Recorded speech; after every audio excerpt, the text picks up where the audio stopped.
This is the Danger Close podcast, Beyond the Books with me, Jack Carr.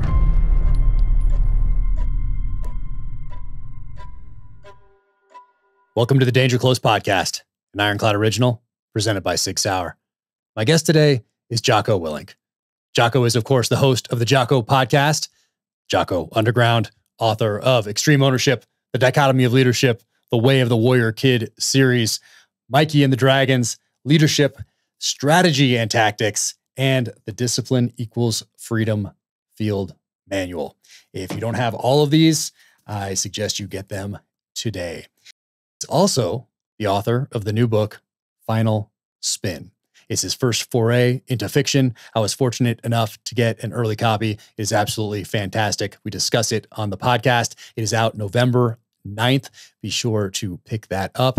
And we also talk about Jocko's entire time in the military and what he's doing today, which is a lot. Because in addition to the books and the podcast, he also has Origin. He has Jocko Go. He has Echelon Front. So be sure to check them out, echelonfront.com. They do the muster, which he is doing right now as I record this, and just a fantastic guy. So he was also the OIC, the officer in charge of the training department that put me through two of my workups, one as an officer in charge as a platoon commander and the other as a troop commander. So I was very fortunate to go through my urban warfare training with Jocko in charge of training and my desert warfare training, my land warfare training with him in charge as well, after he had recently returned from leading Task Unit Bruiser in the Battle of Ramadi. So he was fresh off the battlefield, and we talk about that on the podcast as well. So I feel very fortunate that I got to go through that training with him as the OIC, and I'm just so fired up for everything that he has going on today. So go to jockopodcast.com to link to everything he has going on. And now, without further ado, Jocko Willink. Yeah, man. Look at this. Bam. Yeah. Final Spin. Look at that. I read it. The first edition, as you like to say, is on the way. So that shows up on publication day. Because I always buy books from people that send them. And it's also super cool to get the advanced readers edition and then have that first edition as well. So this is awesome. And I want to talk about this, not in too much detail, because I don't want it to ruin it. And I think people should not listen to your podcast that you did on it, of where you talk about it, or read the Publisher's Weekly Review, which is a great review, until after they read this. Mm-hmm. Because there are two things that Publisher Weekly Review gives up. Yeah. Two things that, as I read it, and I'm so glad that I read it without reading that review and without listening to you guys talk about it on the podcast first, because it's those two things were pretty important to be semi-surprised about as you're going through this thing. Yeah, I was a little surprised that Publishers Weekly gave out at least one of those details. I was a little surprised about that, but I was also surprised that they gave me such an awesome review. So we'll take it. Yeah, no, take it for sure. It's awesome. And for me, as I was reading it, so, and I don't say this lightly, and usually I don't compare books to other authors, but having read a lot and having read this and having been really excited to read this because it's your first foray into the fictional realm here, Cormac McCarthy with a dash of Quentin Tarantino that's what I took as I read it, and I read it totally blind, didn't know anything about it, opened it, read it, loved it, and that was what I was thinking. Yeah, well, I mean, I guess it depends on which Cormac McCarthy, because if it's Cormac McCarthy, if you're thinking of either The Road or No Country for Old Men, that's a pretty good fit. If it's Blood Meridian, then it's just totally off, because Blood Meridian is such a dense book, and this book is not written in that manner. But no, exactly. That's that is a compliment. And so a more readable Cormac McCarthy, that's for sure. Blood Meridian is tough. Like, you got to go all in on that. Yeah. You can't just kind of pick it up and breeze through it. You got to devote time, energy, and effort to that one. But before I get to this, and before we go into this, I don't think I ever asked you. I'm sure you've talked about it on your podcast before, and I'm sure anybody listening to this listens to your podcast. But where were you with the first time you heard about the SEAL teams and what a SEAL was? My original look into, I guess, maritime commando operations was when I was a little kid, I had all these little Airfix toy soldiers, the 132nd ones that are about this tall. I had different soldiers from all over the world from different wars. And my favorite ones were the British Commandos, which were these guys that had little Zodiac boats, and they all had little beanies on and Sten guns and kayaks. And I thought that was the coolest of all the different soldiers I had. I thought they were the coolest. And eventually at some point I made the connection between the American maritime commandos was the closest thing was the SEAL teams. And that's kind of, I don't know when I made that connection, but I had a friend that went to boot camp in between our junior and senior years, went to Army boot camp. Used to be able to do that. Army reserves. You could go to boot camp between your junior and senior year. He went, and apparently when he was down there, he came back and told this story that he was out on the track and with his training group, whatever that was, and there was a guy with a t-shirt on, camo pants, boots, a rucksack, long hair and a beard, like hair in a ponytail. And my friend says, "Drill sergeant, who's that guy?" And the drill sergeant, just looking off in the distance at the guy, just goes, "Delta." And then my friend goes, "Hey, drill sergeant, is there anyone that's tougher than Delta?" And the drill sergeant, without looking at him, just keeps looking ahead and says, "SEAL team." And when I heard that story, I was hook, line, and sinker done. And obviously we know that's not true. There's incredible people in every special operations group, but whatever that drill sergeant had heard, whatever rumors he'd heard, whatever myth he had heard, it was good enough that when it got passed on to me, I was hook, line, and sinker going to the teams. Oh yeah, dude. Rumors intelligence. That was very powerful, especially back then before you could check out anything online. Yeah. And, similar with me going down to the library and researching SEAL teams back in the early 80s with hardly anything written. Well, I read that, hey, it's the toughest training ever devised by a modern military. And these guys are some of the best special operators in the world. And I was like, boom, age 7, I'm in. Like, that's all I needed to hear. One sentence or 2 sentences in a book or a magazine article back then. So very powerful, when you get these influences, because I could have gone to research something else and have a whole different path in life. So it's so important, which is why these books are so great. The kids' books that you write, they're so important because there are so few books for kids that aren't trying to manipulate them. Maybe don't have some other intent behind them. And these are so great. Love them. You sign them for my kids. I sincerely appreciate it. And as I ran up to their room before this to get them, you're right there next to Captain Underpants. And in this house, that's like being on the top of the New York Times list. You're being next to Captain Underpants up there. So that's a big deal. Right on. So when you get to the SEAL teams, you still have guys from Vietnam that are there. So you get there in 1990. Is that right? 1990. I joined the Navy in 1990. I got to SEAL Team 1 in 1991. Yep. So you're still having some of these Vietnam guys in there. 100%.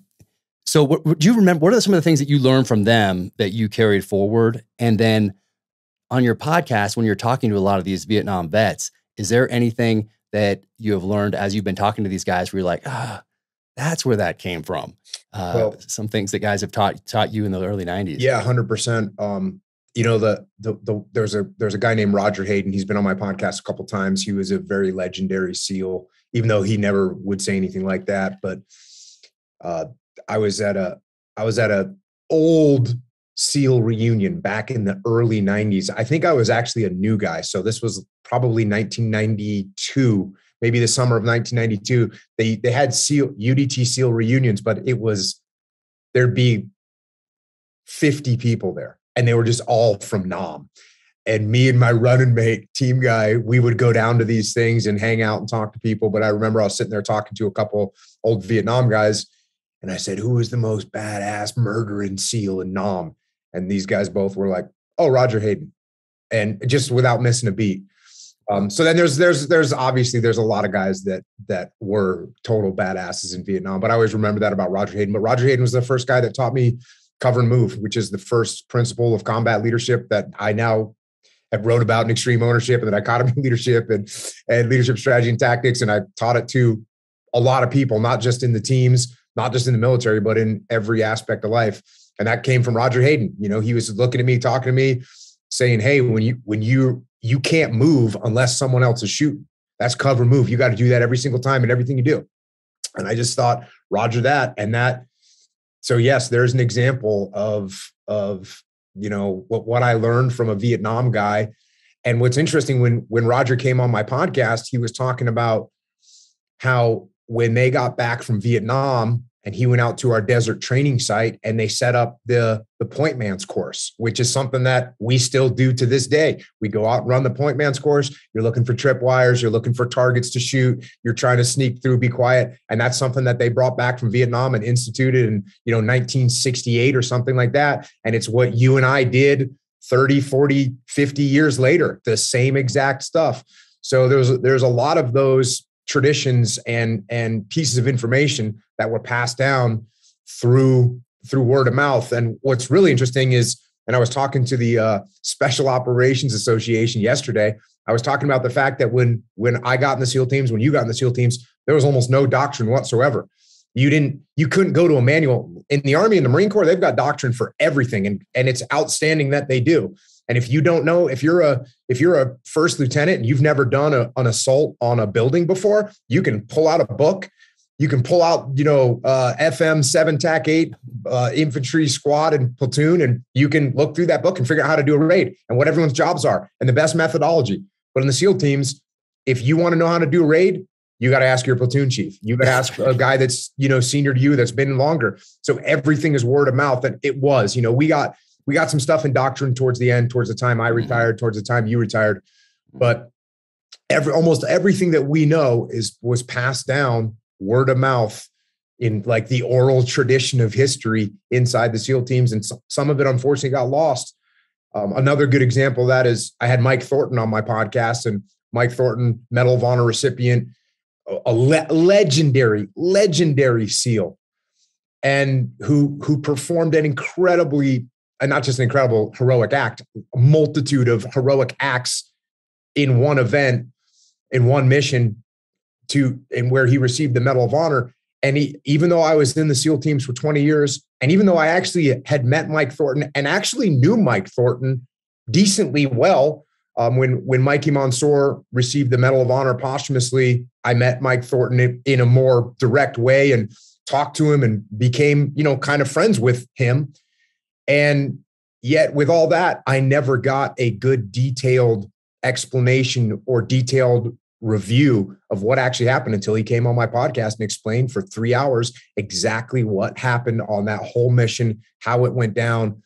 And so, yeah, you learn something new every day, and talking to these Vietnam guys is just an amazing opportunity. No, it's incredible that you're capturing all that. And yeah, that oral tradition, passing on those lessons learned, word of mouth, passing it down. There was something that was cool about that in the SEAL teams, something that differentiated us a little bit, but at the same time, it's tough because there's maybe a tiny bit of lack of professionalism there, and you risk losing a lot based off just telling that secret around a circle as a kid. When it comes back to you, it's a little different than when it started. But when I got to that, it allows us to maintain a lot of flexibility and adaptability. And we keep very open minds. So when a SEAL platoon gets tasked with a mission, they might not go to the book, but the book might be wrong for that particular mission. So I think it's got benefits to it, but it's also got some detractors as well. Yep. No, got to be able to adapt, just like anything in life.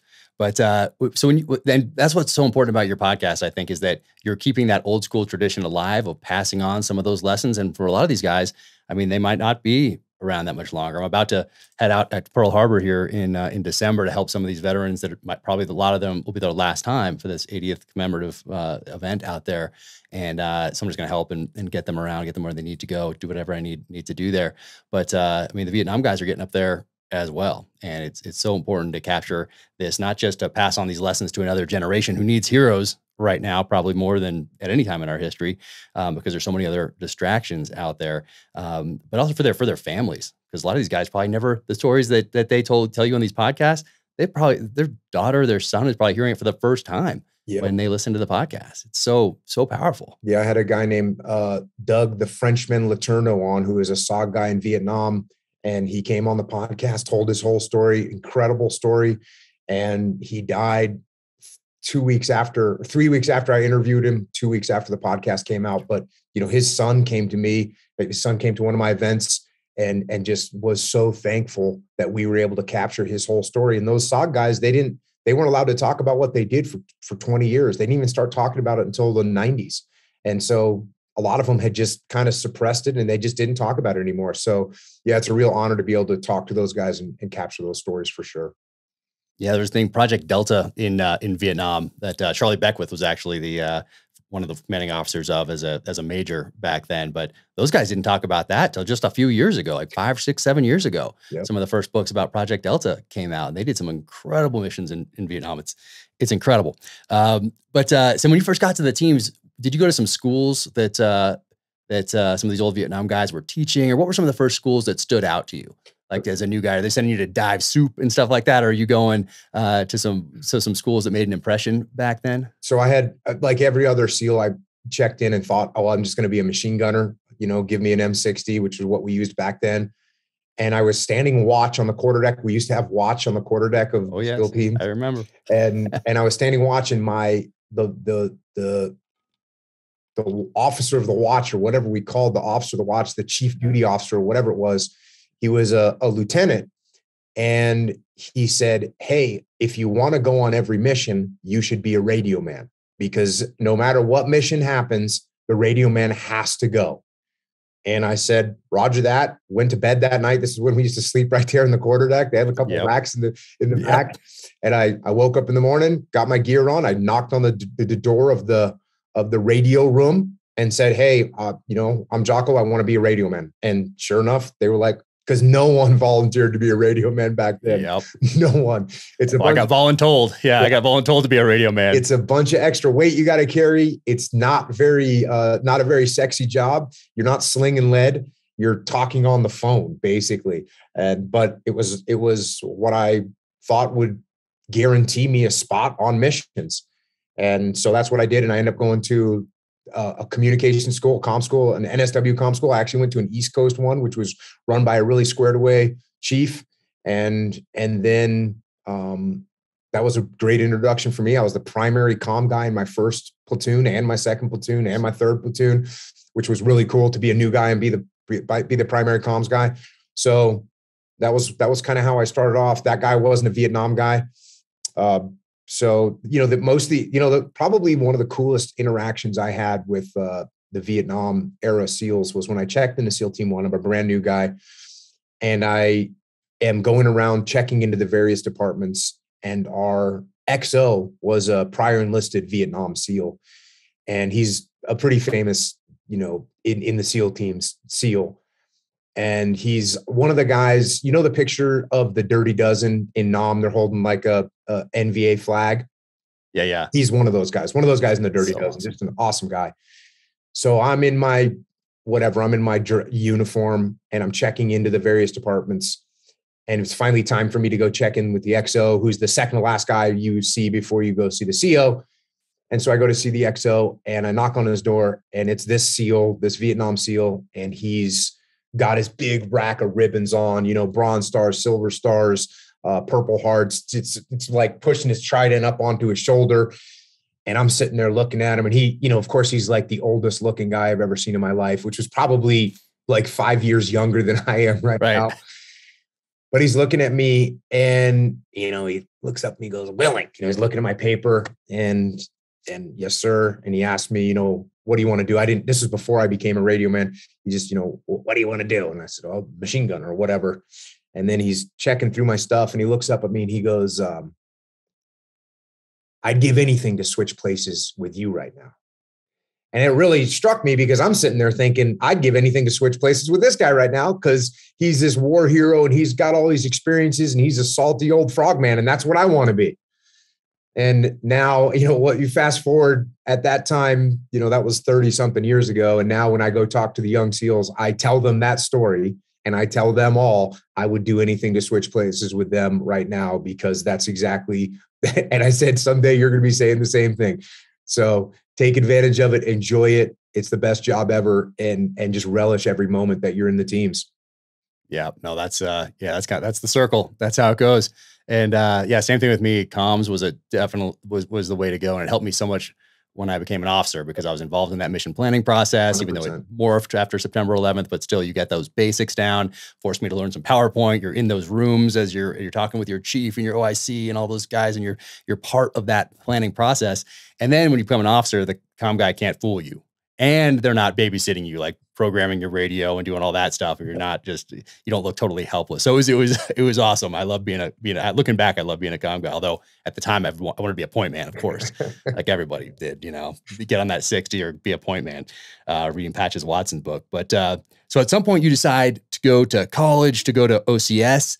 Why did you make that decision? Did you have a mentor or a couple mentors in the teams that directed you down that path? Or did you have a what is oftentimes the case, not the greatest leadership example and decided, hey, I can do this better than it was done for me? Or how did that come? What was that path for you? Yeah. So this is a story I told in Leadership Strategy and Tactics, because it really was a fundamental moment in my life that changed the way I thought. Yeah. I had a platoon commander who was not good, who was arrogant, who had a big ego, who was clearly insecure about the amount of experience that he had. And he didn't listen to anybody else in the platoon, didn't listen to the platoon chief, didn't listen to anybody, didn't listen to the LPO. The LPO had experience, combat experience, which was rare at the time. The platoon chief was a really brilliant guy. The LPO, like I said, was squared away. There was a bunch of good E5s and there was just a bunch of good people. And this platoon commander didn't listen to anybody. Well, it caused a lot of friction. The friction eventually escalated to the point where the platoon commander took a swing at the LPO as they were arguing about how to do a certain training mission. So we all jump in, break it up, but this turned the frustration. It kind of gelled the frustration that we had in the platoon. We had a mutiny, and we went to our SEAL team CO and told him, hey, we don't want to work for this guy. And of course, the SEAL team CO is like, this sounds like a mutiny. We don't have mutinies in the Navy. Get the hell out of here.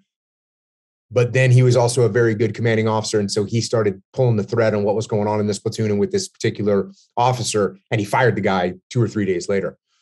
And then we got another platoon commander who was another legendary SEAL. Everybody knew who he was. I'd never met him before, but everybody knew his name. He'd been at every different SEAL team there was. He was a prior enlisted guy. He was a prior enlisted senior chief before he became an ensign, and then a JG, and then a lieutenant. And now he was coming to be our platoon commander. And I kind of thought, well, they're sending this guy in here to put these mutineers in check.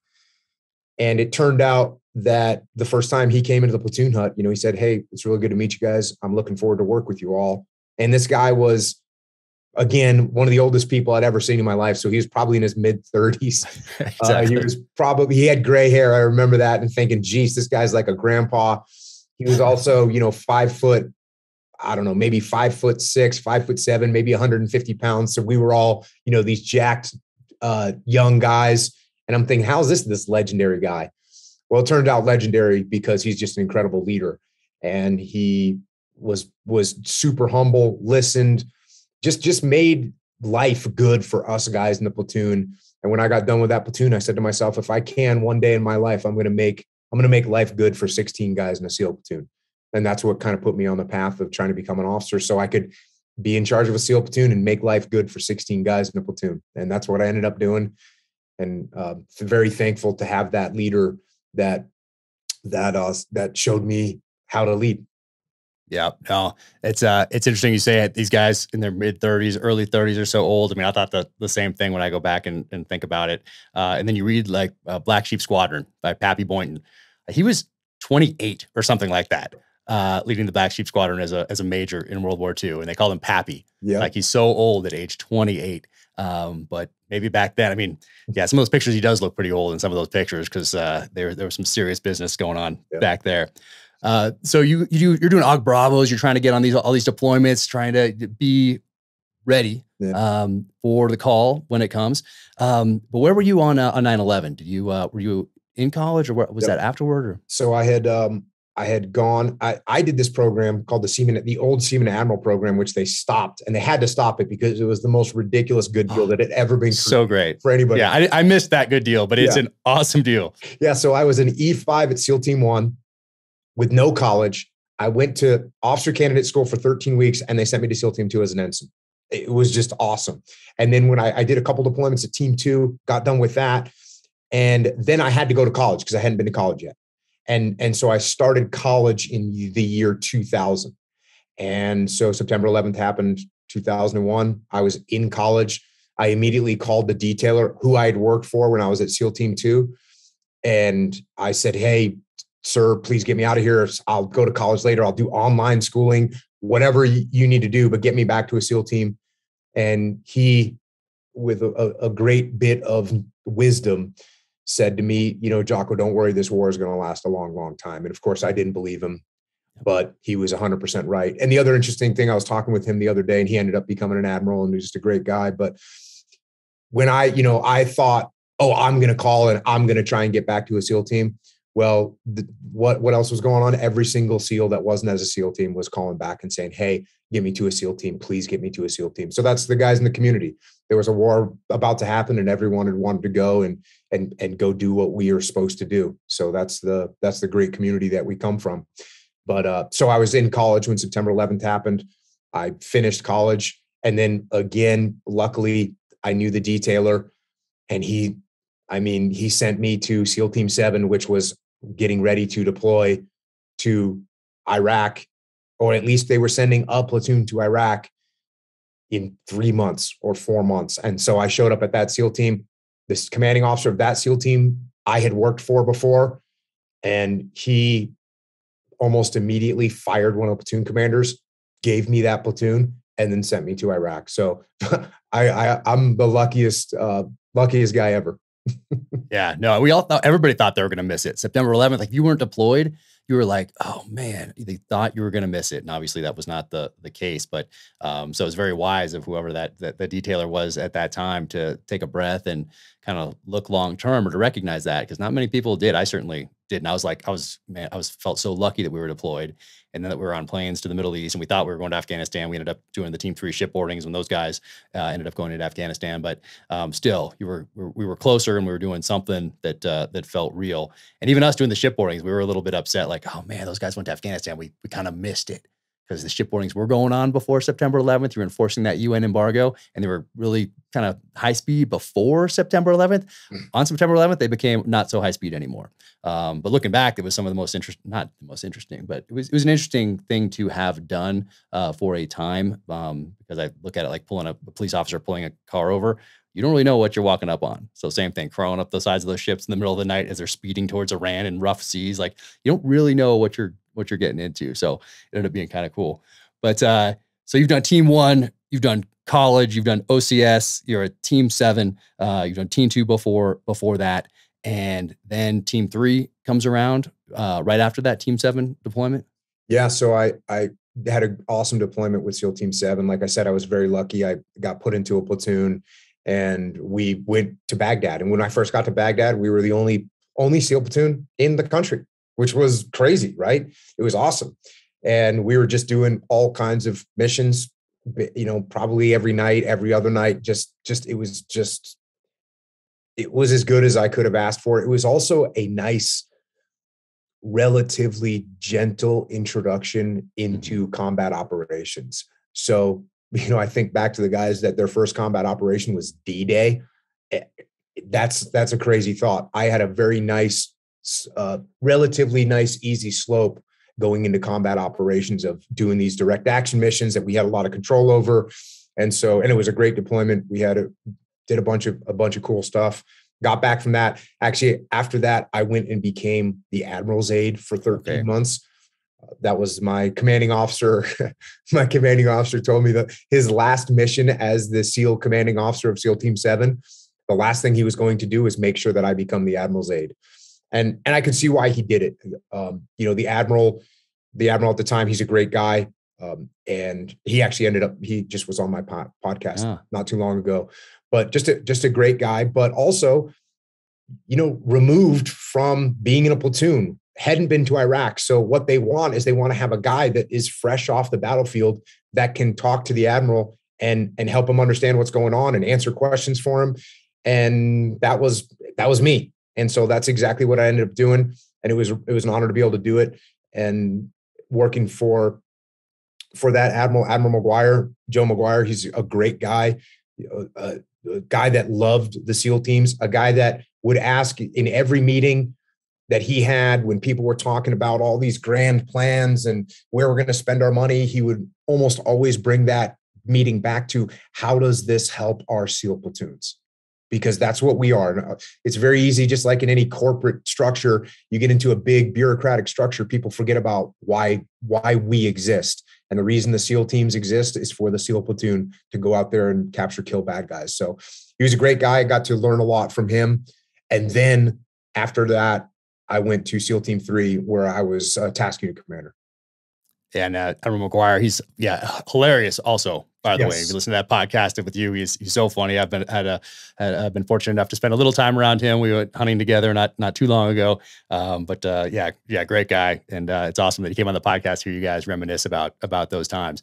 Then Team 3, and I want to ask you a little bit about Team 3, but I'm going to come back to that and talk about extreme ownership here in a second. But after, I'm going to jump ahead real quick to trade at OIC, where I get to go through your training not once, but twice.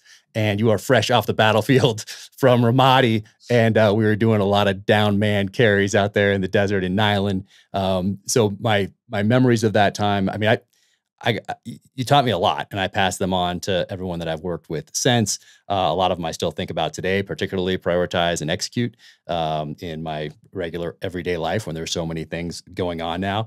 Taking a breath, looking around, making a call. And it was clear to me back then that you had this gift for passing on this knowledge, not just knowledge, but this wisdom, because you're passing along not just successes, but failures to make the next generation better going forward. And we miss that a lot strategically and tactically. But I learned a ton during that training. But man, that was pretty serious. That was a lot of down man drills. So yeah, thanks for that. I would say I was a little bit. I mean, I was still very emotional, about the war. And actually, Admiral McGuire, when I came back, he just said, it was a tough deployment. And there was a lot of things happened on that deployment. And he said, "Hey, what do you want to do? Where do you want to go?" And there was no doubt in my mind what I wanted to do. I wanted to go to TRADET. I wanted to make sure that the lessons that I learned, that I was able to pass them on to the guys that were about to go to this exact same place and do the exact same thing. And so, yeah, I mean, it was like I said, I was very, I don't know what the word is. I was a little bit crazy. I remember, like, for instance, during urban warfare training, I would be watching a platoon and I'd see a guy standing out in the street in the open, and I would feel sick to my stomach because I was waiting for him to get shot, because that was the feeling I had for a long time. And so that just translated into, I was just very serious about it and really wanted to make sure that guys knew what they were getting into. And the down man thing, that was, I know I was a little bit brutal about that. And, for people that don't know what we're talking about, if you were out on a land warfare operation, and when I was running that training, you might have 3, 4, 5, 7 down men that you have to now carry out, 7 or 8 clicks across the desert. It's a complete and utter gut check. And that's what we did. And part of that was, hey, it's a physical thing, but it's also a mental thing of, hey, we found out, like, carrying down guys is a hell of a lot harder than, I'm going to grab the guy, Jack's down. So I walk over and you kind of stand up. And so then you could just kind of jump on my shoulder and I just kind of run a little bit. It's not like that. Like, dead weight, it's a freaking nightmare. And yeah, try to get those lessons across. And that was my mission at that time. Yeah, I know you did it in a way that had never been done before. And there's some things that had, even though these things weren't written down, just from studying warfare from a very early age, reading all these books, trying to take the lessons out of these books, specifically from the Vietnam guys back in the 80s and 90s, reading these things, continuing to read everything I possibly could about warfare, some of those cover and moves, keeping it simple, that decentralized command. But so I kind of had that just from study, and then from being in Iraq, from being in Afghanistan. But once again, all verbal, all just observing, just on the job type training. But the prioritize and execute, that's the one that I really hit home from you, because as a platoon commander out there and you're throwing these down men all over the place, and you have another contact over here, and then you're like, hey, there's a helo that just was coming to rescue. It just crashed over here. And you're like, as a platoon commander. But then it's like, you just think about these rules, these laws of combat that you passed on. And I printed them out and I passed them out to all my guys. Same thing with the Dichotomy of Leadership. I still have it. I printed it out right here, and I'd give that to my guys. Same thing with a true believer quote that was in my second novel. I gave that to them as well. But being able to take that breath, look around, make that call, okay, adapt from there. But then if there's multiple things going on, prioritize and execute. I mean, when you pass that along to me as a platoon commander, that made the job when I stepped into that troop commander role so much, not easier, but it's just it makes it it gives you something to fall back on, but just gives you makes it logical. Yeah, I guess it does make it easier, because you're not like running around like a crazy person not knowing what to do. You're like, oh, I know what to do here. I take a breath, make a call. Oh, a few things are going on. Okay, let's prioritize this. Boom, boom, boom. And then I get to pass those along to the next people. If there's a trait at OIC who's not doing that, well, guess what? I can talk to my chief. I can talk to my junior officers. I can talk to the platoon, talk to the troop, and talk about these things and pass on what I learned from you to them. And then, like I said, I still use all that stuff today. But you also found a book along the way. And this is my copy of it from high school. So right here. So this is a first edition. It's not signed. And I know I think you have like a signed galley copy, an advanced reader's edition of this, which is incredible to me. So in high school, like I was reading everything, even in junior high, everything about warfare. Of course, this has a helmet on it, so I'm like, okay, I need to read this. And I did. And you found it at some point along the way too. And then eventually you get to write the foreword to a new edition, which is, I mean, what an honor. I mean, incredible. And then those laws of combat, you say, they're rooted in what you learned from Hackworth in about face. Can you talk about a little bit about how you found this book to begin with, and then how you took these lessons and then applied them to what you did in Ramadi and what you're doing today? Yeah. Again, the guys in the SEAL teams, guys like my second platoon commander, those Vietnam guys, they definitely passed on a lot of information to me. But I always have to kind of admit that my biggest mentor was David Hackworth, even though I never met him before. And that book right there, About Face, it's not a book about leadership. It's not. It never even refers. I mean, maybe it does a little bit, but it doesn't talk about leadership as this sort of reflective thing. He's just actually explaining what his leader's doing, or what he's doing, or what he saw. And if you read it through a leadership lens, it's an absolutely incredible book to teach you about leadership. And that's what I ended up doing. And I don't actually remember when I don't remember when I read it for the first time, because now it's just so embedded in my brain that I don't remember when I read it for the first time. I still have my first copy is a paperback copy. I don't know where it came from. I don't know how I got it. Now I think I have about 15 or 20 copies. About 5 of them are signed. And yes, I have an advanced reader's copy signed. And that's wild. A guy came to one of my events and he walked up to me and he goes, "Hey, I have this for you." And I looked at it and I was taken aback, because I recognized what it was, but I also didn't recognize it because I'd seen most of the different versions before. And it's thinner. Like they must have added another 200 or 300 pages after the advanced reader copy came out. So it's a much thinner version. And I take it out of the plastic and I look at it and it's signed. And I said, "Do you have any idea what this is worth?" And he says, "Well, I got it for $30 in Canada at a bookstore." And I said, well, I said, are you sure you want to give it to me? And he said, absolutely. So it's in my, well, I'm not going to say exactly where it is, but it is in a very, very, very safe place.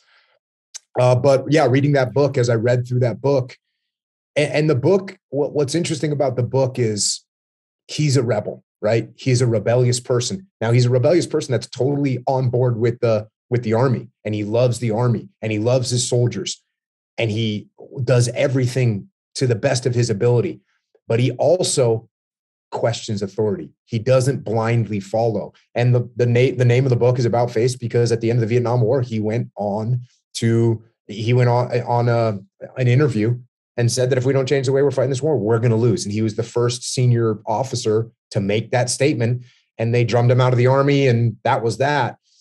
And I was a little worried. People write books and maybe they try and make themselves look a certain way. And I had an opportunity to have a guy named General James Mukayama, who was one of his company commanders in Vietnam.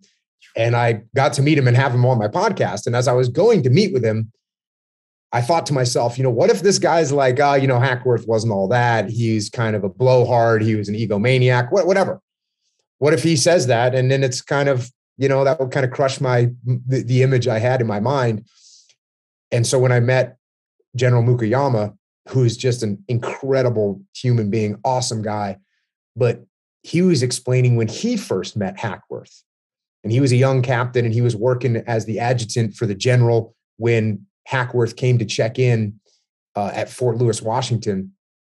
And he says, so Mukayama says to me, he says, so Hackworth walks in, and I go, did you know who he was? He said, everybody knew who Hackworth was. Mr. Infantry, to this day, I think that is the ultimate nickname of all nicknames. If your nickname is Mr. Infantry, and then he just went on to say that everything that I thought about Hackworth was 100% right. He was just an incredible leader. His guys loved him. He stood up for his guys. He fought hard. He's brave beyond anything. And just an incredible leader that everybody loved. So that was very nice to hear. But yes, that book had a huge influence on me. And I think it did a good job of keeping my mind open, because it's something we have to watch out for in the military, of the hierarchy and the rigid structure and the disciplines that are imposed upon you. It can start to close your mind. And for me, it was always very important to keep an open mind and to question why we're doing this. And is this the best way that something should be done? And not just say, hey, this is what I'm being told to do, so I'm going to go do it. And so I think Hackworth was very instrumental in balancing me out, because I was definitely like hardcore. Hey, I love the SEAL teams. The SEAL teams is my life. But if somebody says something just because they're senior to you, or just because they've been here longer, that doesn't necessarily mean they're right. And this doesn't mean I was a contrarian, because I wasn't, but I would at least have the thought in my head of, maybe this isn't 100% right, and maybe there's another way to do it. And I should always keep an open mind to that. But yeah, when they approached me, they asked me to write a blurb for the back of the book. And I said, can I write an entire foreword? And they were like, yeah, if you want to. And it happened. They have a division of that publishing company that's called, I think it's called Archived Books or something like this. And they just try and resurrect old books. And this is a rare book that had been resurrected through no effort of their own. And they started to pull the thread on why this book got resurrected and why it was, the #1 Vietnam biography, #1 Korean War biography. And they figured out it was because some random guy was talking about it a bunch on his podcast. And that random guy was me. They figured it out.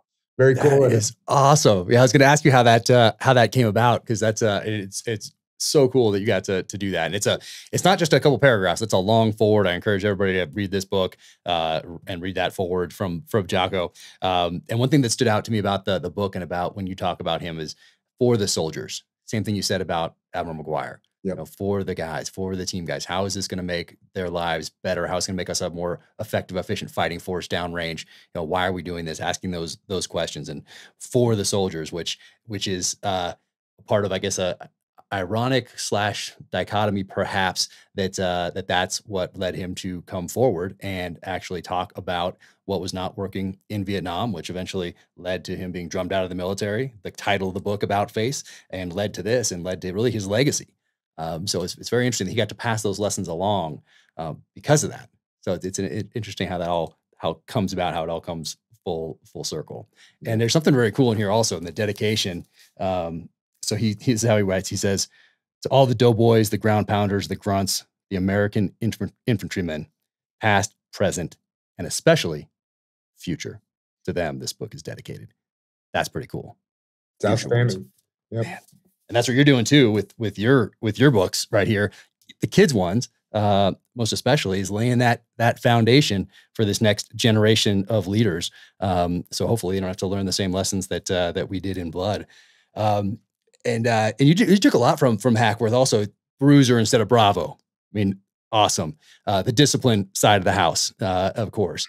Snipers, using snipers, something that the regular military wasn't too keen on, but that Hackworth really recognized the value of. And then the training side of the house. And all this stuff continues to influence you today.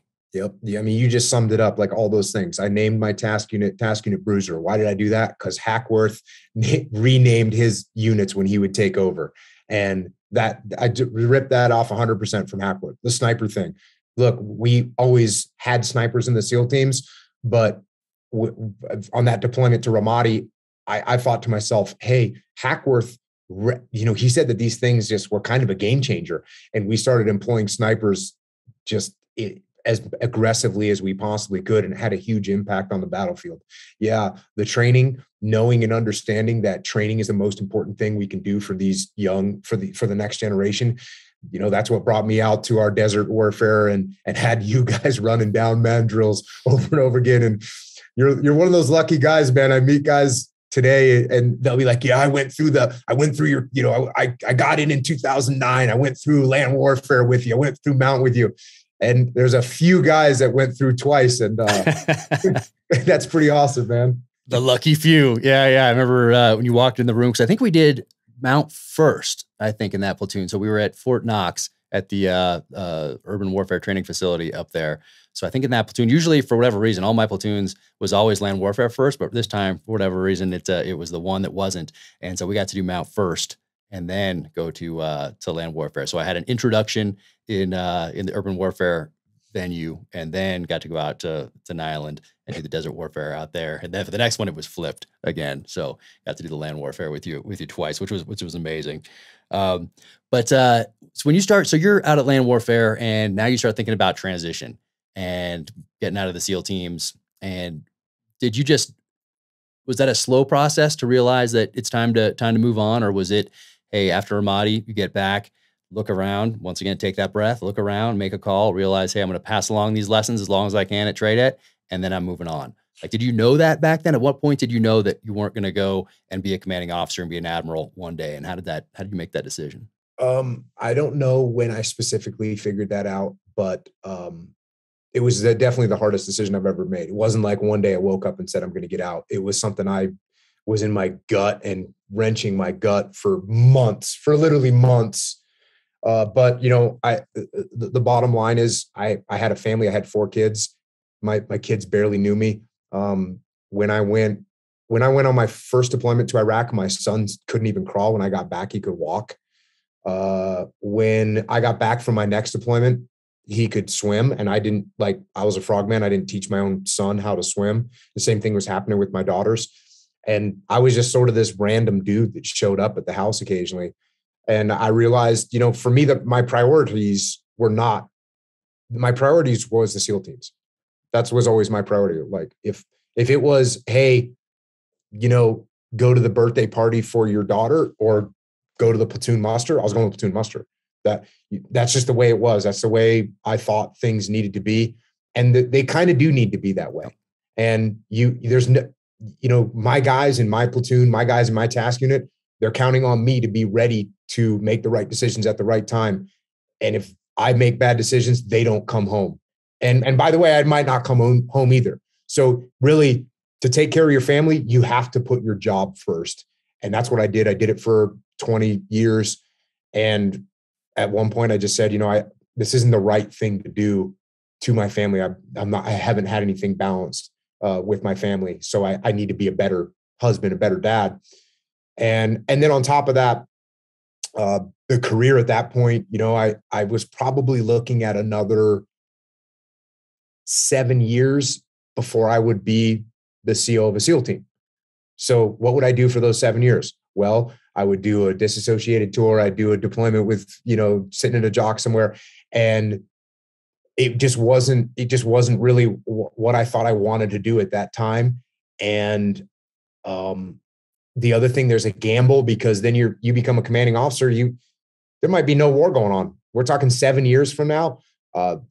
We might just be sitting around.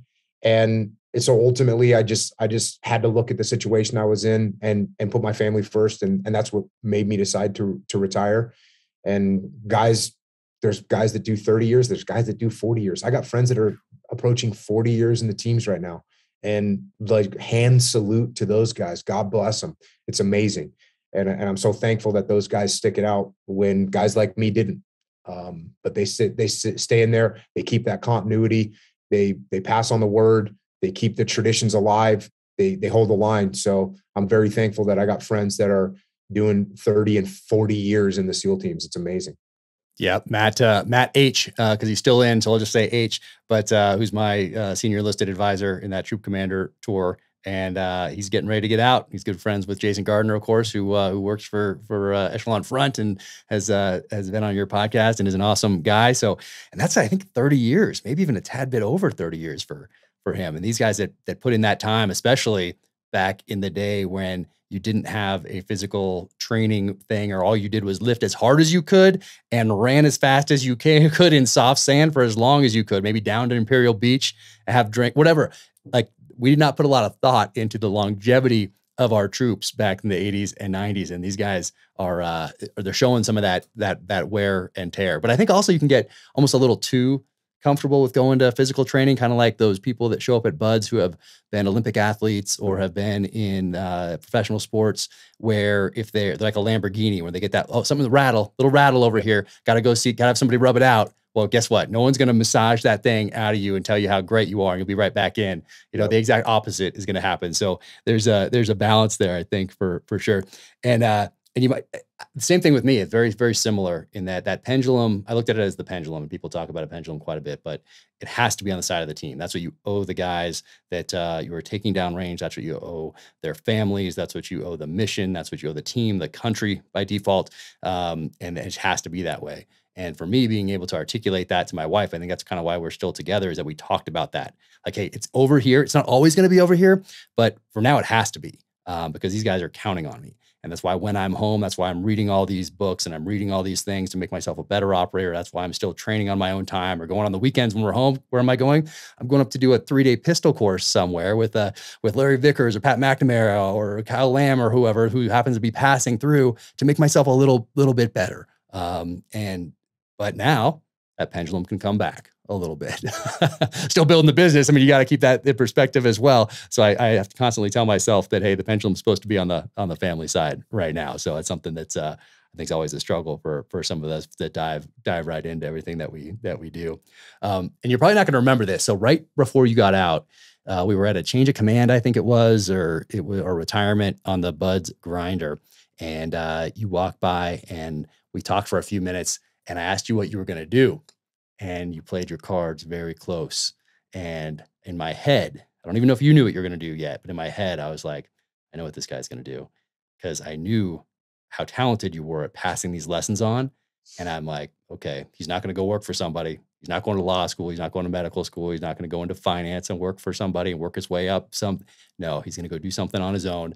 And in my head, I'm like, he's going to pass these lessons on and transition him over to the private sector. So I was thinking that in my head back then, while you're still in uniform. And so when did you start thinking about what you were going to do after you make this decision to get out? When did you start thinking about what that next chapter in life was going to be? Yeah. So about 6 months before I actually retired. So it was about a year out when I went and told the Admiral that I was going to retire. And then I told everyone else in the chain of command. But then after that, I was like, okay, what am I going to do? And I really wasn't thinking about it. So I had a gym in San Diego, had a mixed martial arts gym, trained jiu-jitsu, and it was going great. And I figured, you know what I'm going to do? I'm going to teach jiu-jitsu, train jiu-jitsu, surf, hang out with my kids. And, that's that. That's what I'm going to do. And it seemed like a pretty good plan. I love doing jiu-jitsu. I love surfing. I love hanging out with my family. So this is a great way to ride off into the sunset. About 6 months prior to me retiring, a guy that I knew that was the CEO of a big company said, hey, I want you to come and talk to my executives about leadership. And I was like, yeah, okay, cool. I didn't even think anything of it. I was like, yeah, he's a friend of mine. Cool. So I went up, and he was up LA based, and I went up and talked to his executive team. And I think he thought I was going to say, you need to get out there, get after it. But instead I talked about cover, move, simple, prioritize and execute, decentralized command, taking extreme ownership, being default aggressive. I basically gave them a declassified version of the brief that I ended up giving all the teams as they were getting ready to start ULT. And so when I got done, he had a look on his face of like, oh, and even during the as soon as people started asking me questions, I was like, oh, this stuff is 100% applicable to the civilian sector. And I got done answering questions, and I walked back to the CEO, and he says, I want you to do this for every division I have in my company. And I was like, well, I'm getting ready to retire. And he's like, I'll pay you. And I said, okay, well, how much? And he offered me money, and I was like, okay. So I started then talking to these other divisions, and then I retired.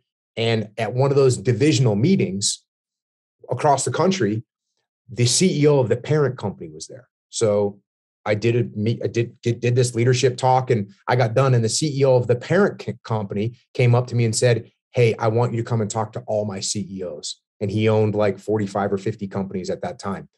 So I went to this CEO summit. And by the time I got done with the CEO summit, a bunch of those CEOs came up. I want you to come and talk to my company. I want you to come and talk to my company. I want you to come and talk to my company. And all of a sudden I had like a job. And then Leif got out, and I was like, hey bro, I need some fire support over here. Do you want to come and, start doing this? So Leif comes, and I had too much to do. And so Leif starts picking up and doing it as well. And then of course we start getting asked, hey, do you have this stuff written down anywhere? Got something we can hand out to the people that can't make it to the meeting? And so we were like, well, yeah, we can write this stuff down. And that ended up becoming extreme ownership. Yeah. This thing I don't know who doesn't know, but I get the New York Times list thing every week. My publisher sends it to me, and I really have no reason to go beyond the first two fiction non over here, but I always go and I scroll down to that business section there in the bottom right. These things I get sent weekly. This is always on there. This has been on the New York Times list for who knows how long. And then I was thinking about it right before this, and I went over and looked on Amazon. It's like number one on those three little categories under there. So this thing is, you guys did an amazing job with it. But what was it? Did you have a little bit of a struggle when it came time to like, hey, we need a deliverable. We have these lessons. We're talking about them in these venues. Did you struggle with writing them down at all, making it a book because of the the climate at the time in the SEAL teams? And how did you work through that? And also, was it therapeutic to write all these things down and pass these lessons on that you and Leif write about in Extreme Ownership? Yeah. So the first part, overcoming the quiet professional idea of like, hey, my whole life in the SEAL teams, you didn't talk about it. I didn't have, you didn't put a sticker on your car. You didn't do any of that stuff. That was just the way it was. You didn't say anything. That's the quiet professional. That's the way we're supposed to be. And so there's no way to write a book about your experiences and not on some level violate that protocol. You can't do it. You can't do it. It doesn't work. And so I had to come to grips with the fact that, okay, these are important lessons that need to be learned. These are things that are helping people. We're helping people with them every day that we're putting out this word. We need to get it out to more people. And we just need to do it in a way that, and I think this is the key thing that I think really pisses off people inside the SEAL community. If you try and portray yourself as something that you were not when you were in the SEAL teams. So if you try and portray yourself as the ultimate badass, if you try and portray yourself as the most awesome SEAL ever, the people in the community are going to get pissed. And that's why, I mean, it was just, how do we write this thing and make sure we are humble and we're not trying to say that we're better than we were, because we made all kinds of mistakes. And that's why a lot of the book is our mistakes, what we messed up. I mean, the opening chapter of Extreme Ownership is a fratricide that took place, a blue on blue, that I was in charge of. And there's nothing worse that I can think of that can happen in combat than having a fratricide. And that's the opening of the book. So we tried to just stay as humble as we could and write it from a perspective of, hey, look, we're not saying that we're great. We're saying that we were lucky enough to learn some good lessons that could help you as well. And that's what we tried to do. And, you know, of course, there's still SEALs that it's like, that's just a violation. And that's just how it is. I was very thankful that most of the guys were like, hey, dude, this is a good book. And what I think really happened was, along this time, there was a lot of books coming out, a lot of SEAL books coming out, a lot of, not just necessarily books, but just a lot of publicity. And all of a sudden, people were concerned about how SEALs appeared from the outside. And people, my friends would say, thank you for doing a good representation of the teams. And I was like, well, thank you for not thinking I'm a total piece of shit because I wrote a book.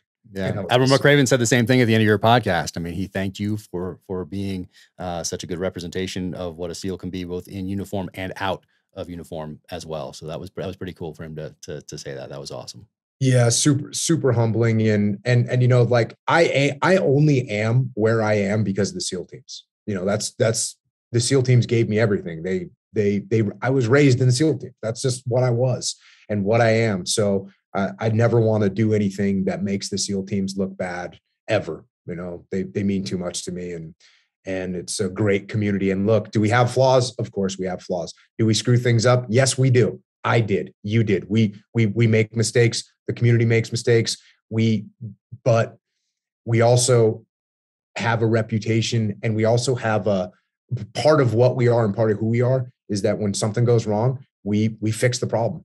And so, look, we have problems and we work as hard as we can to get them straightened out. And that's something we can never stop doing. Yeah. And before we go back to the therapeutic question, that circle that you had in the SEAL teams, like obviously you influenced me, you influenced an entire generation of combat leaders in the SEAL teams. And those lessons are still out there being passed down.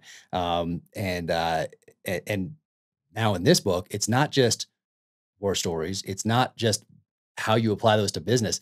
There's a lot of personal stuff in here. It applies to your personal life as well. And I think that sometimes gets missed when people are talking about business and combat, military leadership, and all that stuff.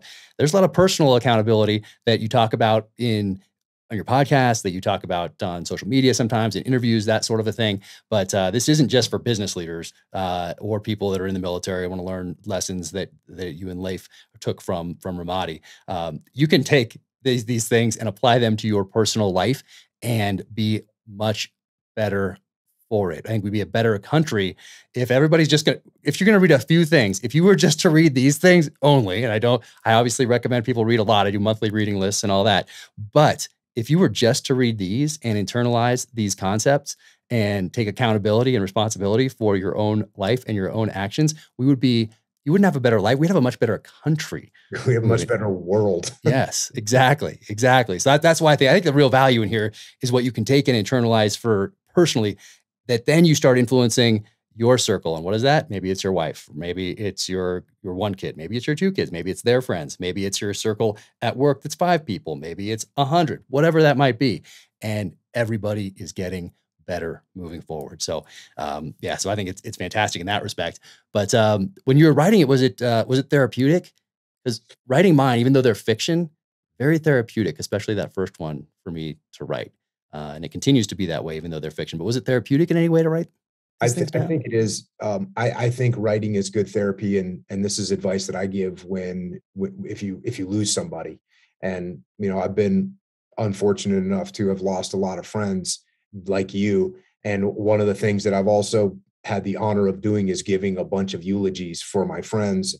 And I realized that when you write a eulogy, that is very therapeutic, and it's really hard. It's freaking heartbreaking. It's soul crushing, but you're capturing what your thoughts and feelings are. And it allows you to kind of take a step back and process them a little bit better.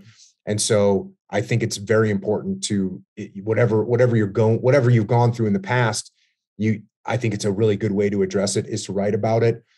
And yeah, so I think in these books, all my books, being able to write about things I've been through, things I've seen, it helps you understand them better. It helps you process them. So yeah, I think therapeutic is a good word. The only thing that makes me pause a little bit on the word therapeutic is it sounds like almost, oh, if you do this, you're going to immediately feel better. But I think it's more of a long-term, just a way of life of thinking about these things and putting them on paper so you can detach from them and see them from a different perspective. So yes, therapeutic, but in a very strategic way. Got it. No, that's exactly it. And then you guys do the Dichotomy of Leadership. And this is right here. I printed it out because I still have it, still have Laws of Combat. This is an original, an OG right here, print out from you from back in the day. But I was going to read a couple of them right now. You go through them all. You go through some of them in Extreme Ownership, go deeper in Dichotomy of Leadership book. But I love these because, once again, they're not just for military. They're not just for business. They're for life.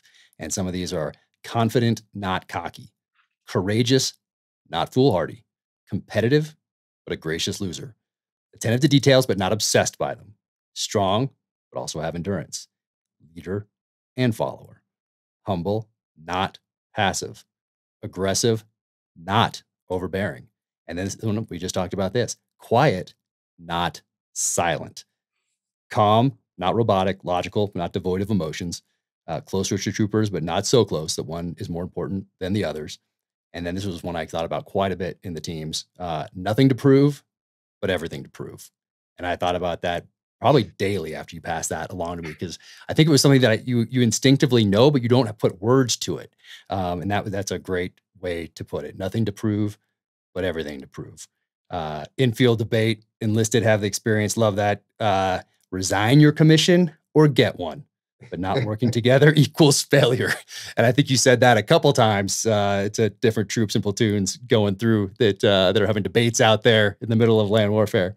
And this is one is too. This is so valuable for the guys, and will continue to be valuable for them going forward. Law of armed conflict. Don't do what you think is right. Do what is legal. I mean, that right there distills it down. All those briefs that you get from the JAGs and everything right before when your mind's on something else, so you got to go to sign something or whatever else as you're out the door. Do what is legal. I think that one right there, everyone needs to take that to heart. That's going down range. And anything you can do, be made public, do it right, pick your battles, open mind, humility. I mean, they're so fantastic. But there's this last one here. This one's pretty sweet. Article 99. And you say Article 99 says, but you instilled it in us. Any member of the armed forces who in the presence of the enemy runs away, surrenders, casts away his arms, quits his place of duty, or, and this is in caps, fails to do his utmost to encounter, engage, capture, or destroy enemy troops shall be punished by death. Yeah. Article 99, UCMJ. I wrote it on the wall in Basra on that deployment with Matt H that we did for my troop commander tour. But yeah, I mean, those lessons right there, just writing those out and passing those along to the next generation, and then now making them a part of people's lives by passing them along through these books. But when did the dichotomy of leadership come to you? When did you realize, hey, there's this dichotomy out there that people need to think about, you need to internalize, you need to verbalize, you need to articulate? When did that come to you, that there was this dichotomy out there?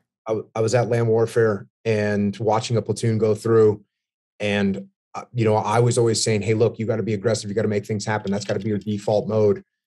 And like this one platoon, a couple leaders in the platoon just went hyper aggressive and ended up just, getting a bunch of people killed. This is just in training, getting a bunch of people shot with paintball. And it was just a big disaster. And I thought to myself, well, I can't be mad at them because I was telling them that they needed to be aggressive. And then I said, hey, listen, there is such a thing as being too aggressive. That's what you guys just did. And then I immediately thought to myself, and this is what, what's interesting is you were reading that list, which is an awesome. I actually want you to send that, take a picture of that to me and send it to me. But this is weird. And I talk about this in leadership strategy and tactics. I was always paying attention to leadership. Part of the reason was because I wasn't really that great at any of the just normal stuff. Even as a little kid, like I wasn't the best athlete, but I could figure out how to win by maneuver. And then when I got in the SEAL teams, I wasn't the best shot. I wasn't the fastest. I wasn't the strongest, but I could figure out what to do during an assault. If like things were going sideways, I was good at that part. And the reason I was good is because I would take a step back and detach. So it was like, for me, I had all this context in my head about leadership. So as soon as I saw this platoon that was too aggressive, I was like, hey, they were too aggressive. And I told them, I said, hey, I can't be mad at you. I told you to be aggressive, but you can't be too aggressive. And as soon as I got done talking to them, I thought, you can take any of these things that I talk about and you can go too far with them. And there's got to be a balance and everything. And then it was the next JOTC class that I went to talk to Leif's class. I went through the dichotomy of leadership and explained it to him. Hey, all these things have to be balanced. And then the reason we wrote the book is the title of the first book, Extreme Ownership. A lot of people thought it just need to be extreme. And that's not what we were trying to say. You need to take extreme ownership, but this doesn't mean to be extreme. It means actually the opposite. You want to be balanced. And so many of the questions that we would have to answer would be because people were out of balance in the dichotomy of leadership. So we ended up taking the last chapter of Extreme Ownership and turning it into the dichotomy of leadership so that people would understand the critical element of leadership is to be balanced. Yep. No, it's when I got the junior officer training course, Leif's, and it was a couple of years after Leif had left already, and his briefs were still in there. And I had all your stuff that you'd given me. I had my experience, and I got to add all this, and I got to give those junior officers. And so for people listening or watching, the junior officer training course is something that we started to do finally, is give a little bit of leadership training in the SEAL teams. And it comes between buds. So between your 6 months of just proving that you are tough enough to be there, that you are comfortable in the water, and that you are safe with demo and firearms, then the officers come out, their class goes on to SEAL STT, so SEAL tactical training, and they go to a junior officer training course, and then they'll jump into the next class to go through that more advanced block of training. But I would pass them exactly what I read right here. I'd pass them that. I'd pass them Jocko's Laws of Combat, but not only would I just pass them out, we'd talk about them. They were classes. So once again, you're not even there, and your experience, Leif's experience, once again, through me, influencing an entire generation of new frogmen. But let's talk about Final Spin. I mean, and that's why also you have to read the Dichotomy of Leadership and Extreme Ownership. You have to read them in conjunction with one another. So I highly recommend that. Final Spin. So, man, so your first foray into fiction. And like I said, don't listen to Jocko's podcast on it till after you read it. And it comes out early November. Is that November 7th? Is that right? Somewhere around November 9th. November 9th. This thing is out. You can order it right now and do so. But don't read the Publisher Weekly review, and don't listen to the podcast till after you order this and read it. And I hadn't, like I said. So I opened this thing to read it, and there's a character in here, Artie, with special needs. And as soon as I read that in the first chapter, I'm like, oh man, because as you know, we have a middle child with severe special needs, and that's our mission in life, is making sure that he is taken care of for a lifetime of full-time care. So that's my wife and my mission after the military. That's our mission. So I read this and I'm like, oh man, this is going to be a lot more emotional than I thought when I cracked this thing. And that is true. It certainly was. It's a very emotional read. But before we get into that, what inspired you to write this in particular? Like, you could have chosen anything in the fiction realm, and then you did this. Yeah, this is the one that bubbled to the surface. In my head, I have hundreds, if not thousands, of stories that I want to tell. And this is the one that was knocking hardest on the door, wanting to come out. I had this conversation with my literary agent, and this was a couple of years ago. She went to, I think she went to Yale or Harvard, and she majored in history and English literature. And now she's a writing agent. And one day I said to her, I said, hey, why don't you write books? And she said, I look at a blank screen on the computer and I have nothing to write. And I said, I look at a blank screen on the computer and I have hundreds of things that are fighting to figure out which one's going to get put on the page. And this one is the one that won that fight and got out the door.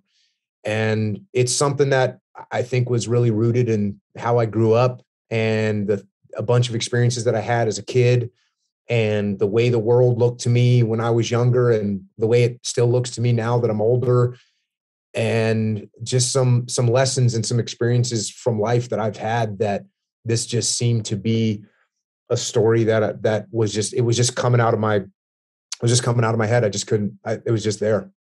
And what's great about this is that you don't overdevelop these characters. We all know people. We all know an Artie. We all know a Johnny. We all know a Goat. We all know a Jessica. We all know the Gerald Lundstrom guy. Like, these characters. You don't need to do the whole background. And I found that fascinating. And it's something I've been thinking about a lot, even before reading this, in developing my characters and developing situations and describing scenes and letting the reader do a lot of that, because you already know what an office looks like. You don't need to describe every detail of it in my novels, because everybody's been in an office before and they're all going to have a little bit different idea of what that is.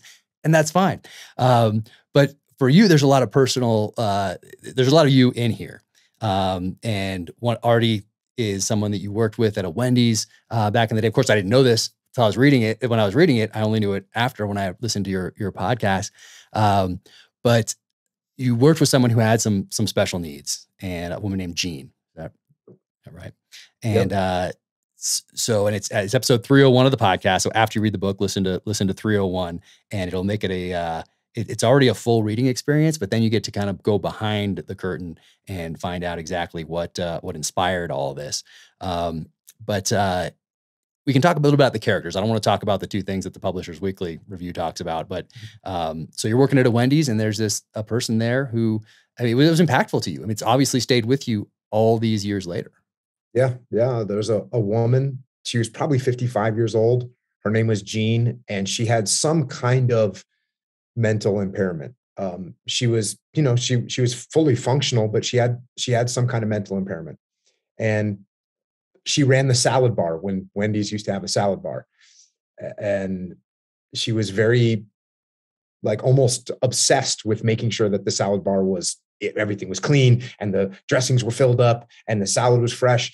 And it kind of seemed in a way like she was being abused, because she was working there, getting paid whatever, $6.30 an hour.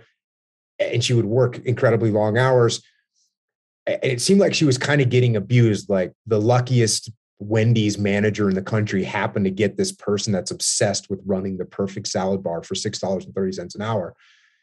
But at the same time, she was happy. She was definitely happier than anybody else, definitely happier than me.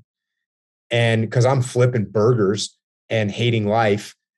And that's pretty much everyone that's there is in the same way. Even the manager, the day manager, the night manager, no one was happy. They were all miserable. And here's this woman who is happy. And I was always nice to her. I would try and talk to her. I try to figure out what was going on in her life. And she would never really talk about anything but the salad bar, about the pineapples, about the croutons. The croutons were fresh. The croutons were crunchy. That's what she would talk to me about. But I would just always be nice to her. And sadly, some of the other people were not nice to her. They would kind of talk down to her and make fun of her. And she didn't really know that was happening. But yeah, it definitely stuck with me. And that the fact that, for me, I always saw in life, there was this underlying sadness around me. And when I saw people, when I looked at people, when I talked to people, I always felt like life isn't really going to work out the way you want it to. And that's a pretty rough thing to look at the world, to look at the world. And I don't know why I noticed that, but it's just something that I kind of felt that when I looked around at people, I always thought life didn't quite go the way you wanted it to, or life is not going to go quite the way you want it to. And you're going to end up, like everybody's going to end up. Your friends are going to die. You're going to die. Your family's going to die. The people you love are going to die. You're going to have a crappy job. It's going to be a gut check. Like there's all these negative things. And it seemed like that was sort of what life was. And then there was Gene, who is actually pretty happy. And so I always remembered that. And that's where that character came from. And I made this guy Artie obsessed with laundry because I don't like doing laundry. And I just thought, what if there's something that the most horrible thing that I have to deal with in my life, on a daily basis, like, oh, I got to do laundry. I thought, what would be the worst thing to be obsessed with? A guy that's obsessed with doing laundry. He loves doing something that I hate doing. And the other funny thing is, we all get obsessed with things. We're obsessed with jiu-jitsu. We're obsessed with archery. We're obsessed with climbing. And there's groups of people that are obsessed with those things, and that's their life. And it's just kind of funny to have somebody that's obsessed with doing something that most people find completely mundane and boring.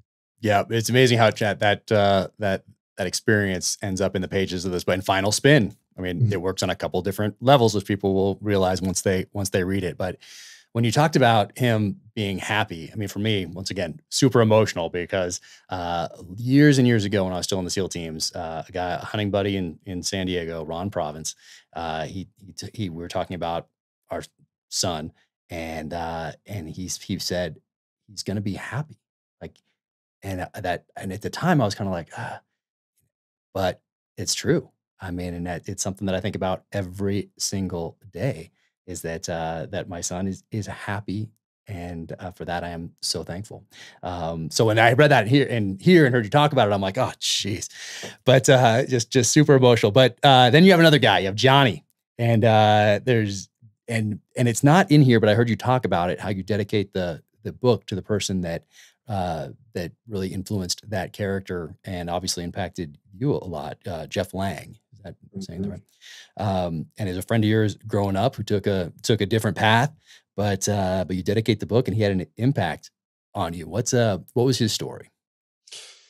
So Jeff Lang and I were best friends from, I want to say first or second grade through about seventh grade. Fifth grade, we were actually in the same class together and we were completely out of control. He was hilarious. He was a great athlete. He was super smart. But he was a troublemaker for sure. I was a troublemaker too. We'd get in trouble. He would always get in a little bit more trouble than me. He had a little bit less of a restraint on his personality than I did. And so he would always, when the teacher would say, I'm going to kick you, I'm going to send you two to the principal's office, I would kind of settle down. He would get sent to the principal's office. And as we grew up, I started going down the path of I was listening to heavy metal and then hardcore music. And then I was going down that path and he started listening to, I guess, hippie music and that kind of path. And our paths kind of diverged, although we always were friends. Like we were such good friends as kids that it didn't matter that he was smoking dope and doing drugs and I was not doing any of that. We still were always friends. We would still see each other at school and hang out, talk. And then, but we ended up on very different paths. And so I ended up joining the Navy and he was, I think he had at this point dropped out of school and he was just going down a bad path in life. And when I joined the Navy, kind of the last time that I remember talking to him, he said something along the lines of like, I heard you're going to the Navy. And when we were kids, before he went down that path, we'd run around and play Army freaking 10 hours a day, shooting each other with BB guns and building forts and all the stuff that boys do. And now you fast forward, whatever it was, 10 years, 12 years, and I'm going to join the military and he's not going to, and he's headed in a completely different path. And he said to me something along the lines of, I wish I could go with you. And I was kind of said back to him, you can, do it. And he kind of had a look on his face of, no, I can't. And it was not a positive look. It was kind of a sad look because he was just too down the path of that, bad path of drugs and alcohol. so I ended up, I left for boot camp and started Buds and all that. And it was somewhere around, I want to say maybe sometime shortly after Hell Week. I talked to my mom, or I maybe called my mom to say I made it through Hell Week or something like that, or called my mom and dad. And my mom told me that Jeff Lang had killed himself.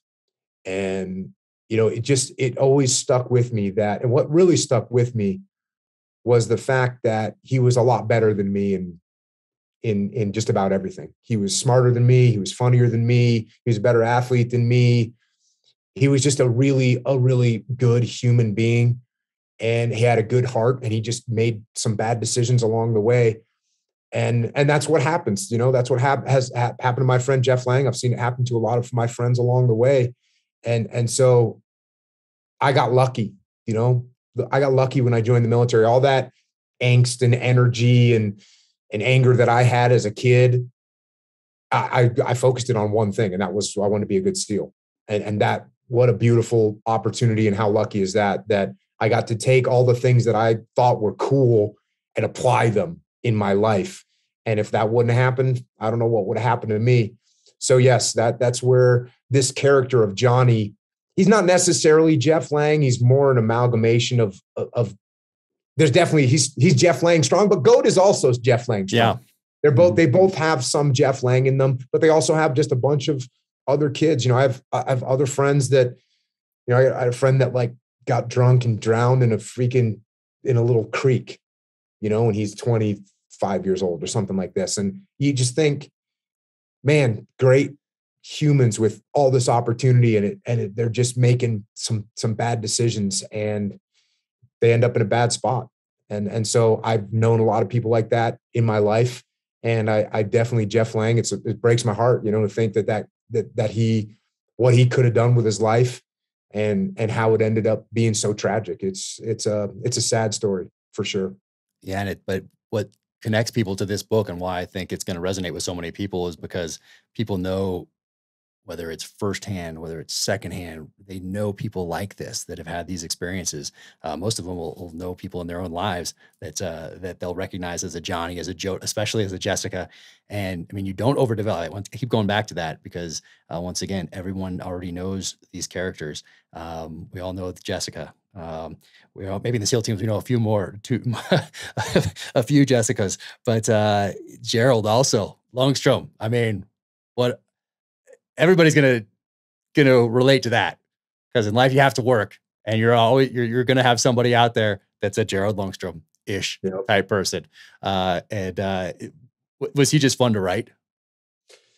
Everyone was fun to write, and yeah, it's interesting because even though it's obviously it's a pretty tragic story in the end, but man, I had so much fun, like just reading the audiobook. I would have to redo stuff because I'd be laughing, too hard at my own jokes, at the things that the guys are saying to each other. There's just, the whole thing was really fun to write. And yeah, Lundstrom, we all knew a Jerry nickname, they call him the Weasel. Everybody had the Weasel in their life. If you had a minimum wage job at some point, you worked for the Weasel 100%.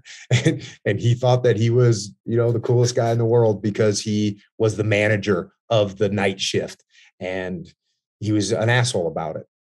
And so, yeah, we've all worked for those people, and it was definitely fun to write. Yeah, no, it's great. I mean, the themes we talked about: obsession, the consumerism part of it, the underlying sadness to the whole thing that comes from life in general. I mean, you're going to get dealt cards in your life, and now it's up to you to play those cards the best you possibly can. That part's on you. So and not being able to undo the past, that's the other thing that stood out to me in this, is Johnny thinking, hey, I'm going to make this better. We're going to figure this out. Like, anyway, I don't want to talk too much about it, but not being able to undo the past. So then what do you do? And you don't really talk about this in the book, but the lesson to me anyway, and hopefully to people reading, is like, oh, you take that foundation, then you build upon it. You can build upon those failures and keep moving forward, wiser for it. But I kept thinking, like, I'm reading, I'm like, no, no, don't. So what would you say is the main lesson of Final Spin that you want people to, when they close that, they turn that final page, what do you want them to walk away from this book with? part of the huge part of it is the sacrifices that people make in their lives. And there's a huge sacrifice that takes place in the book. And, the people are doing that every day. And it was interesting for me. I've spent so much time with so many people that have served in the military, obviously served in the military for 20 years. And there's people that make sacrifices every day, whether they're a waitress, single mom waitress working 3 jobs, whether they're, in this particular case, you got a guy like Johnny that's trying to support his brother, trying to support his alcoholic mom. And that's what his life is. That's where he ended up. And he doesn't do a great job of it, but he's trying hard. And I think just to you ever had those dreams? Have you ever had a dream where you did something wrong in the dream and it's like a major mistake in your life, and then you wake up and you realize that it's a dream? I have a dream sometimes where I commit some horrible crime and I leave the crime scene. And when I leave the crime scene, I get back to my house and I realize I left my wallet at the crime scene. And like, I am 100% going to get busted for whatever heinous crime I committed. And I wake up and I'm just horrified, and I'm so depressed and sad and just the worst feeling. And it lasts for like 5 seconds. And then I go, oh, wait a second. Where's my wallet? Oh, my wallet's on my bed. Oh, that was just a dream. And I'm so happy. And it's like a new lease on life, right? It's like a new lease on life. And I hope that this book, when people read it, they realize that, we all have a new lease on life, and if, as long as you're not, if you're still alive, you can still make things happen. And I would also say that the most important thing that I've found in my life is doing things to help other people is the way that you win. It's the most gratifying thing. It's the way that you can get satisfaction in your life, not by the consumerism stuff, not by buying a bigger house or a bigger car or whatever, not by, moving up in your corporate hierarchy, becoming the best night manager and being the most, being the sternest boss. None of those things are really going to move you in the right direction. But if you can help other people, if you can make some sacrifices for others, I think that's where happiness comes from. And I think that's portrayed in the book. Yeah, I wrote that down here. Happiness, putting others before yourself, as a takeaway. And you're doing that every day. I mean, you have the books out there, the kids book, Mikey and the Dragon. I mean, you're doing so much to help other people. You must be a very happy guy these days, Jocko. And I'm certainly glad that you've decided to pass these things on. And I want to be cognizant of your time, but also I do want to ask you about a few things, more current events type. So you did this presidential address-ish, a few minutes long. And I know you were probably getting texts from everybody and people are asking on social media, what do you think of Afghanistan? What do you think of Afghanistan? And you didn't reply for a little bit, but people want to know what your thoughts are on this. And then bam, you did it and essentially drop the mic, walk away type of a thing. And I'm sure people definitely go out and check that out. You can find it anywhere. Just type it into the search bar. But what would it take, do you think, to get you involved in politics, from not just being a supporter, but to step into the ring? Like, I'm not asking if you would do it or not. What would it take for you to do that? Yeah, it would take really major catastrophic events happening and a complete lack of leadership. I don't want to get into politics. It's just not something I want to do. Yeah. But I also love America. And if things just get to a point where I can't sit by and watch it anymore, I would do something about it. But politics is just a nasty, ugly world. And yeah, I just don't know. Yeah, it would have to get pretty bad. It would have to get pretty bad. Yeah, I think that's the easiest question I get asked about politics. And my answer is, it's an easy answer. No. It's not a real. I'm very comfortable in the fighting part, and I'm very comfortable in the not fighting part and the learning and all that.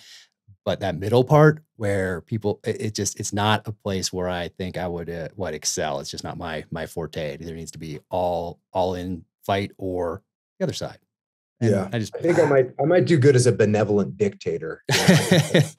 There's something about that, about, having a king, because when you have a king or someone like that, or a dictator, guess what? You can overthrow that person. Anyway, that's a whole another thing. I am hopeful. I have a positive attitude that, they say when someone has problems in their personal life, right, they got to reach rock bottom before they kind of turn around and fix their life.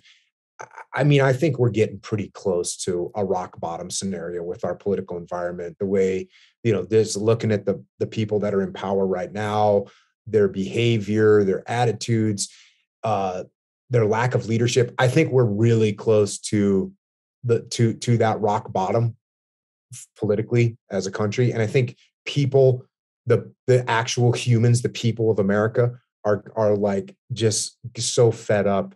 And I think there's going to be I don't know what it is, but I think something will happen that will put us in a better spot, sort of a semi-radical change, whether it's some kind of a third party, I don't know what, but something that's somewhat different, that puts us on a different track. This track that we're on right now is awful to watch. I mean, it's just absolutely awful to watch. It's sickening that people could act this way and behave this way and have these type of attitudes, and they're supposed to be in charge of America.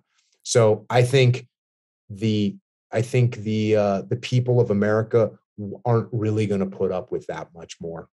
Yeah, no, it's heartbreaking to watch. And I think part of what's happened is that they've found there is power in division for them. And it's just been exacerbated by the rise, obviously, of social media. And then we become aware of these algorithms that are working on us to click a button to see advertisements or whatever it is. Well, guess what? Political realm, they're recognizing that too, maybe a little slower than some of the tech giants, but they're recognizing that power and division. And then they get to exacerbate these problems for their own personal gain or the gain of, whatever constituency they represent. And not to mention, there's other nation states that want nothing more than to watch America fail and fall. And so they do their best to incite that division as well. And I just had this conversation with someone the other day. If there's a platoon and there's two cliques in the platoon and they don't get along, how's that platoon do compared to a platoon where everyone gets along? And they don't get along perfectly, but they can at least say, hey, you know what, Jack, your call on this, I'll support you. If they can get to there where they just put their ego aside and just let's move forward, that platoon that works together utterly destroys the platoon that is fighting with each other. And that is so obvious. And yet we run around in this country arguing on social media, taking divisive stances. If Jack believes this thing over here, then I categorize his whole personality and I hate him and I won't talk to him. Or if Jack disagrees with me on this point, then I hate Jack. Instead of saying, oh, well, why do you think that, Jack? Maybe I could learn something from you. I don't understand that maybe as well as you do. And instead of listening to each other, it's just, hey, shut up. I'm not talking to you. I hate you. That's where we're at. And people don't realize how bad that is for a SEAL platoon and how bad that is for a country. And there are agents in the world that are out trying to sow these seeds of divisiveness inside of our country. And this is not me being, imagining this. This is what has happened factually. So if we don't start paying attention to that, we're going to end up in a tough spot. But I do think we are starting to pay more attention, and I think Americans are starting to get just fed up with it, and we're ready to work together and move forward. Well, I'm glad you're hopeful, because it's very hard for me to remain hopeful. I try to have my public face be hopeful, but privately, when I sit down with my wife at the end of the day and we're talking on the couch, sharing a glass of wine or whatever, it's hard to remain hopeful when you see the direction we're going, how far we've gone down this path already. And then my last book, The Devil's Hand, was all about putting myself in the enemy's shoes and what lessons they learned from watching us on the battlefield in Iraq and Afghanistan. What have they learned from watching our response to COVID? What have they learned from the civil unrest in our cities? What have they learned, and how have they applied those lessons to their future battle plans? And as I was going through this research and putting myself in the enemy's shoes for about a year and a half as I was writing this thing, I felt horrible, because my takeaway was, man, I wouldn't do too much if I was the enemy right now. I might just sit back and watch, instigate a little bit over here with a few bots or whatever they have going on. That's about it. We're doing a pretty good job of destroying ourselves from the inside. And that part is heartbreaking. Yes, it is heartbreaking. That one luxury I have, Jack, that allows me to have a little bit more of a positive attitude is I travel the country, and even if I'm not traveling, I work with all these companies all over the country in every industry that you can imagine, and all these companies, they're all working together. They all want to grow their business. They all want to figure out how to be better leaders. So there's so many people in America right now. If you think America is Twitter, it's a freaking disaster. It's a failed state. If you think that America is America and you get to travel and, I go, like I said, I work with companies all over this country, in the middle of the country, on the coast, tech companies, finance companies, energy companies, healthcare companies, and they're all thinking, hey, what can we do better? How can we get better? So that, I think, is what is allowing me to maintain a little bit of a positive attitude, even though Twitter looks like a failed state. I love that Twitter looks like a failed state. I might put that in the novel. I'll put it in the acknowledgments for sure. That's fantastic. But I'm going to tell it to my wife tonight when we finally sit down at the end of the day that you have hope here, because if you just look at Twitter or the comments, maybe in a YouTube video, it's exactly that. It's not inspiring if you're thinking about future generations and what they're going to have to contend with. And when you're looking at Ramadi in particular, or Iraq as a whole, or now Afghanistan, we've seen how after 20 years, how we essentially rushed to failure at the end. When we didn't even have to go back to the Soviets. We didn't have to go back to 3 British incursions in the 1800s and early 1900s. We didn't have to go back to Genghis Khan or Alexander the Great. We had 20 years of our own experience to learn and adapt and prepare. And yet it ended up the way it did.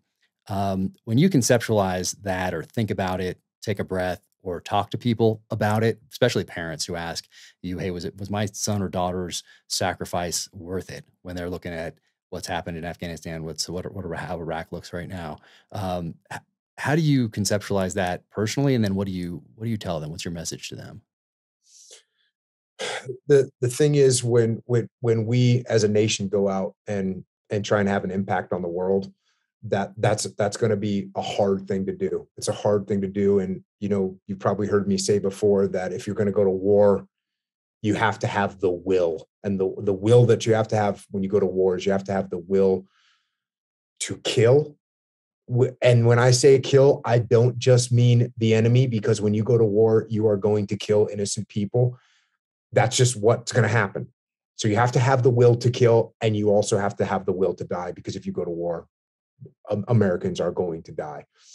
So I think we need to weigh that very heavily. I don't think we do a very good job of weighing that. I think our ego allows us to say, well, we have smart bombs, so we won't kill any civilians, and we'll be the good guys and nothing will ever go wrong. And because we have body armor and MRAPs, we won't take casualties. And those two things are just wrong. So when we go to war, we're going to take casualties, and anybody that thinks anything different is just being naive. And when we go to war, we're going to kill innocent people, and anybody that thinks anything different is just being naive.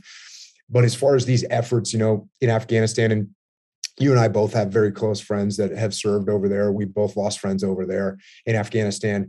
And look, it's 20 years. There's a bunch of positive things that came out of that 20 years. Number one, we didn't suffer any other terrorist attacks in this country.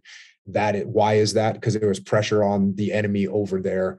That's a really positive thing. And you mentioned Jason Gardner earlier. Jason Gardner was given a brief the other day, right as this Afghanistan thing was unfolding. And he put up a picture of Jason Gardner in Afghanistan in his uniform with his weapon. And he's surrounded by a bunch of kids. And in particular, he's kind of interacting with a young Afghan girl. And he says, with this girl, in the 20 years that we were there, this girl got an education. She has an opportunity she had an opportunity to understand the world. And there's massive sacrifices that were made for this, but that is, at the end of the day, this is a positive thing that happened. Now, Iraq, it's the same thing. We were able to go there. And again, I always like to talk from a tactical perspective.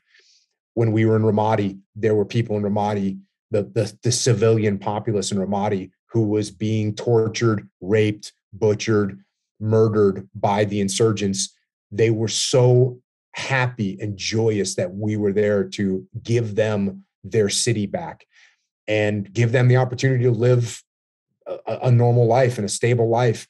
And so there's these massive sacrifices that were made.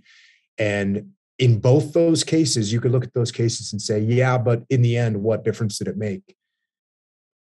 And if that's what your attitude in life is, like, you're a nihilist, right? Like, why do anything? Why make any effort in the world? We as Americans, we should do our best to try and help out other people in the world. But here's where the negative part comes in.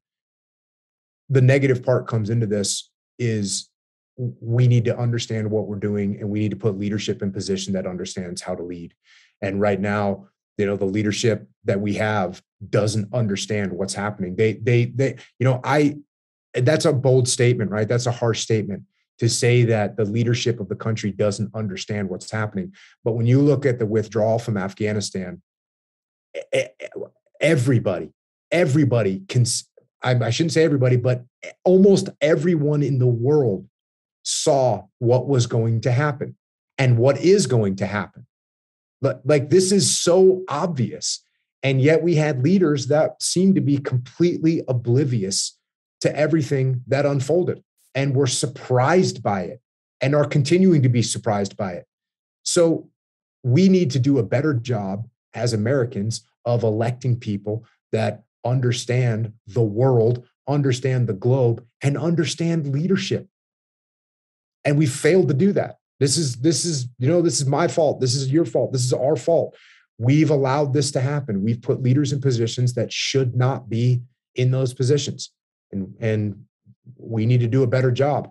And if, like I said, I think we're getting to a point where we're getting to a rock bottom, where people are looking around saying, how is this happening? How do we let that happen? We let that happen. Look, something I say all the time, all your problems are leadership problems. So when I go work with a company, every problem that they have inside that company is a leadership problem. And guess what? Leadership is the solution. Leadership is the solution. And right now, we need better leadership. We need real leadership in this country. And if we don't get it, we're going to continue down this bad path where we look around and our position in the world is waning. And there might be some people that say, well, you were too big and too strong anyways. We were big, we were strong. And you know what? When you're the biggest, strongest person in the schoolyard, you can prevent people from being bullied. You can prevent kids from getting their Cheetos stolen from them. And that's what we should be. Doesn't mean we're the bully. It means we have the capability to stop other people from bullying. And that's the way we should be. That's the way America should be. And I think that's the way we need to get back to. Yeah, no, I think it's about understanding the nature of the conflict. When we're talking about committing U.S. forces, understanding the nature of the conflict in which you're about to commit America's sons and daughters. And we failed to do that throughout the last 20 years, I think, as a whole. And when you say everybody looked at Afghanistan, it's not really an overstatement. Carl von Clausewitz said that one of the most important attributes of a leader is common sense. And so that's why the person who has never served in the military, never read a book on leadership, never read a book on tactics or strategy, can look at Afghanistan and say, hey, what? Because they have common sense. And it's just so hard to watch. And for me, internalizing it, I look at it as the way I deal with it anyway, is that, hey, we need to take these lessons and pass them on to the next generation. There's so many lessons from the last 20 years that we seem to just be sweeping under the rug, but we need to take those, whether they're military lessons, whether they're strategic political lessons, and we need to learn from them and pass them on to the next generation and turn that experience into wisdom. And oftentimes we don't do that. We have an experience. Okay, fine. We're moving forward and we don't learn from it, but it's taking that experience and turning it into wisdom for the next generation. So we all get stronger. So that's kind of how I think about it, because otherwise it's too heartbreaking to contemplate, but you have a lot going on. I mean, it's awesome. Echelon Front, You guys have Origin, Pete Roberts out there. You guys are crushing it, bringing American manufacturing back to this country. I love what you guys are doing there. Jocko Go, you're in all these Wawas up and down the coast. I mean, it's amazing to see. It's so inspiring to see. So at the same time, you have all that going on. Well, I guess I should ask you, how did the relationship with Pete Roberts and Origin, how did that all come about? What inspired you to go down that path? Because once again, like, you're taking a risk here, moving into fiction. What did you do with American manufacturing and taking these old factories that are rusted? And I mean, it's amazing. You can go online. You can see these videos of these guys putting these new manufacturing facilities together and resurrecting it. It's awesome to see. But what was that? What was the inspiration behind that? What was the opportunity that presented itself that you seized?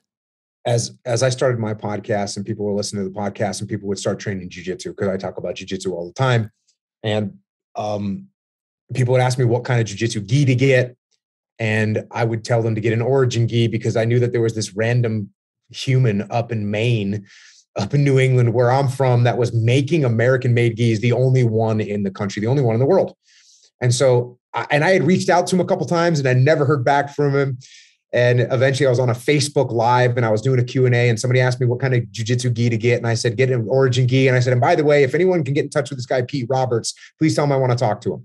Well, someone on that FaceTime or on that Facebook Live reached out through various business contacts and got in touch with Pete. And we set up a meeting. We had a call.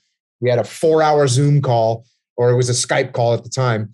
And when I got off the phone, my wife said, it sounded like you were talking to yourself in there. And what we realized was, he had this manufacturing capability, but he was in Farmington, Maine, where there's 17 people. And I was, and I had a platform where I was talking to millions of people every week. And so, I wanted to make American-made products.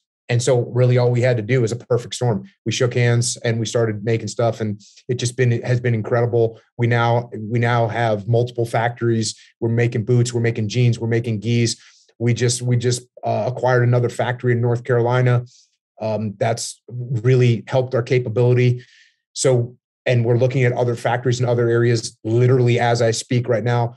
So, and all this is, for me, look, I served my time in the military. The American military is incredibly powerful force, but America gets its strength from the economy. And when I was growing up, I saw, Pete and myself, when we were growing up, we watched those factories empty out. We watched those machines get sold overseas. And it was sickening to see people lose their jobs and see those factories abandoned. And it was really, this sounds really cliche, but it was corporate greed. It was corporate greed when someone says, you know what, I can make this pair of jeans in America for $17. I can make them in China for $15, and I'll make $2 extra pair of jeans. And that's what they did. And so many manufacturers did that. And it got to a point too, when people started raising their voices about it, they said, well, there's no way it can be done anymore. We can't do it. We don't have the knowledge. And so Pete should get, I don't know what award, but for bringing that knowledge back, hiring people that were, 60 years old that hadn't worked in 20 years because there was no jobs for them, and bringing them in to help teach people how to sew, to help teach people how to run the looms. And now we have that knowledge. We talked about passing on knowledge. We have that knowledge passed on. We had a guy that was an expert on looms and weaving, and he recently died. His name was Lenny, freaking outstanding American, patriotic American. And before he died, he passed on all that knowledge to 21 and 22 and 23-year-old people that can now do that job. So we're totally passionate about this. It's a huge impact on the communities. We got a few hundred employees right now. That number is going to be growing, and we're going to prove to the world, prove to these big corporations that America can and will manufacture in America again. And if you want to bet against me, go for it. I'll take your money.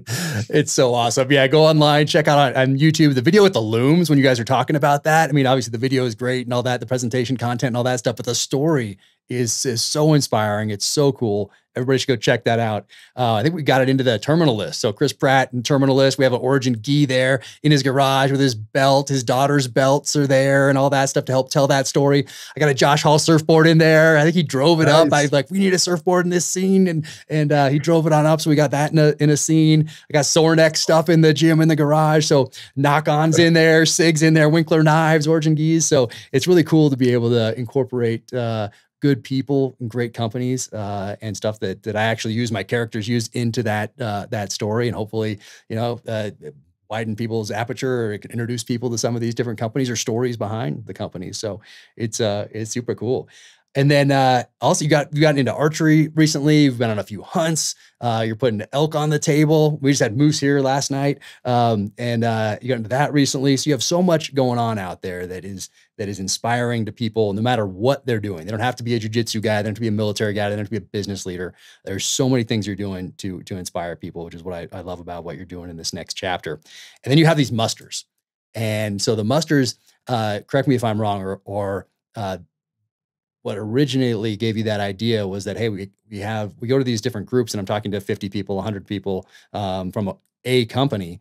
Let's do something where we can open it up, have an open enrollment type of a thing, and bring anybody in that wants to come. So you bring the cost down for different companies that can send a few people.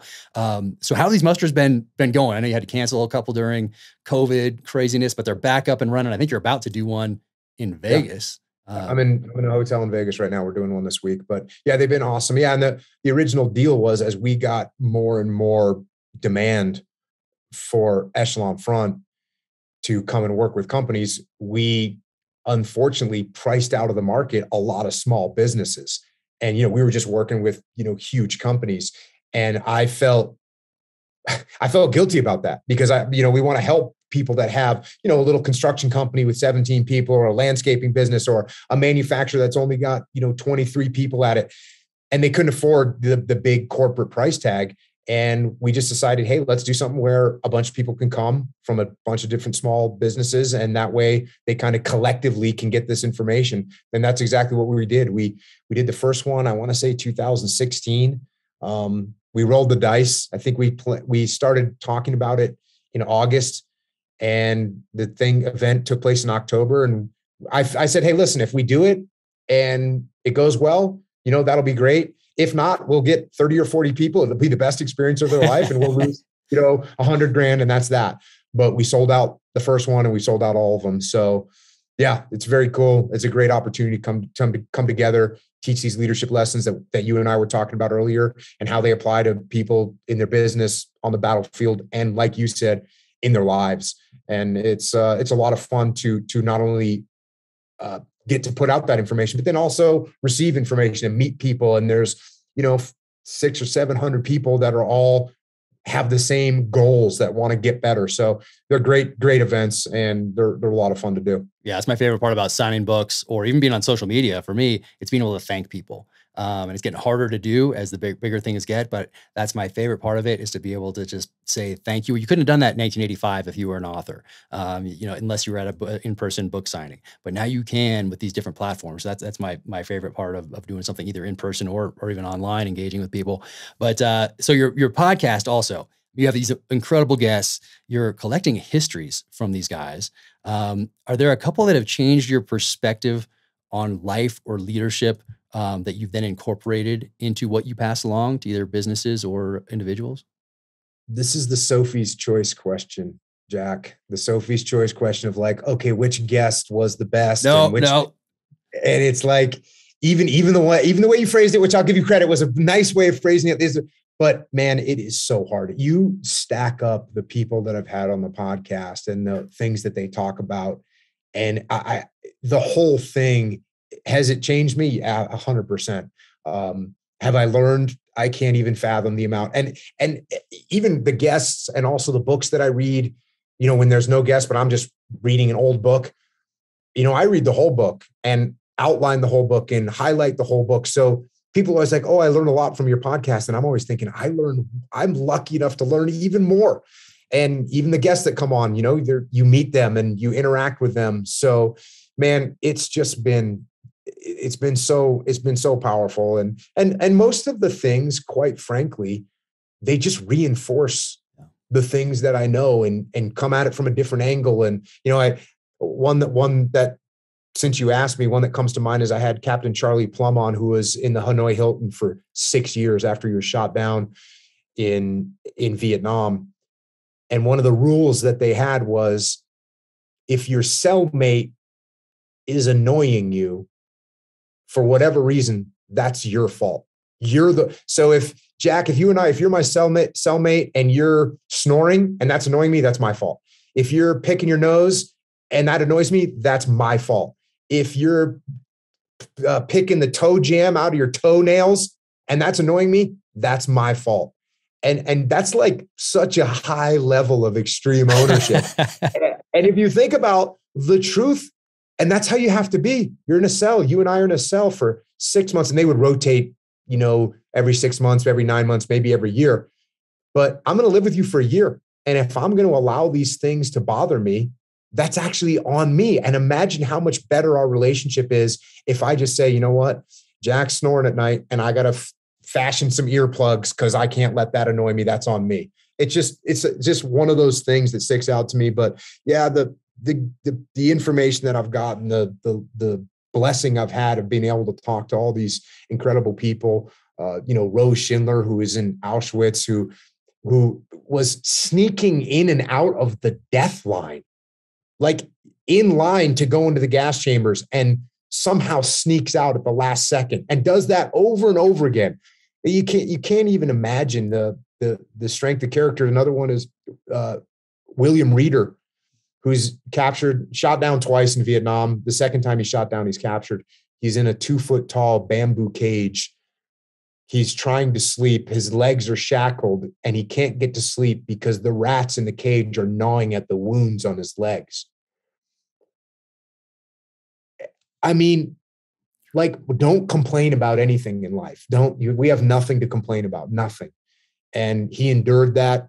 Interestingly, the Hanoi Hilton, that, it's kind of a joke of a name, but for some guys that had trekked through the jungle to get there, it was like the Hilton. It was a luxury to be there rather than being on the jungle transport trails that they got walked up to, which took, I think in his particular case, I want to say it took him like 7 months.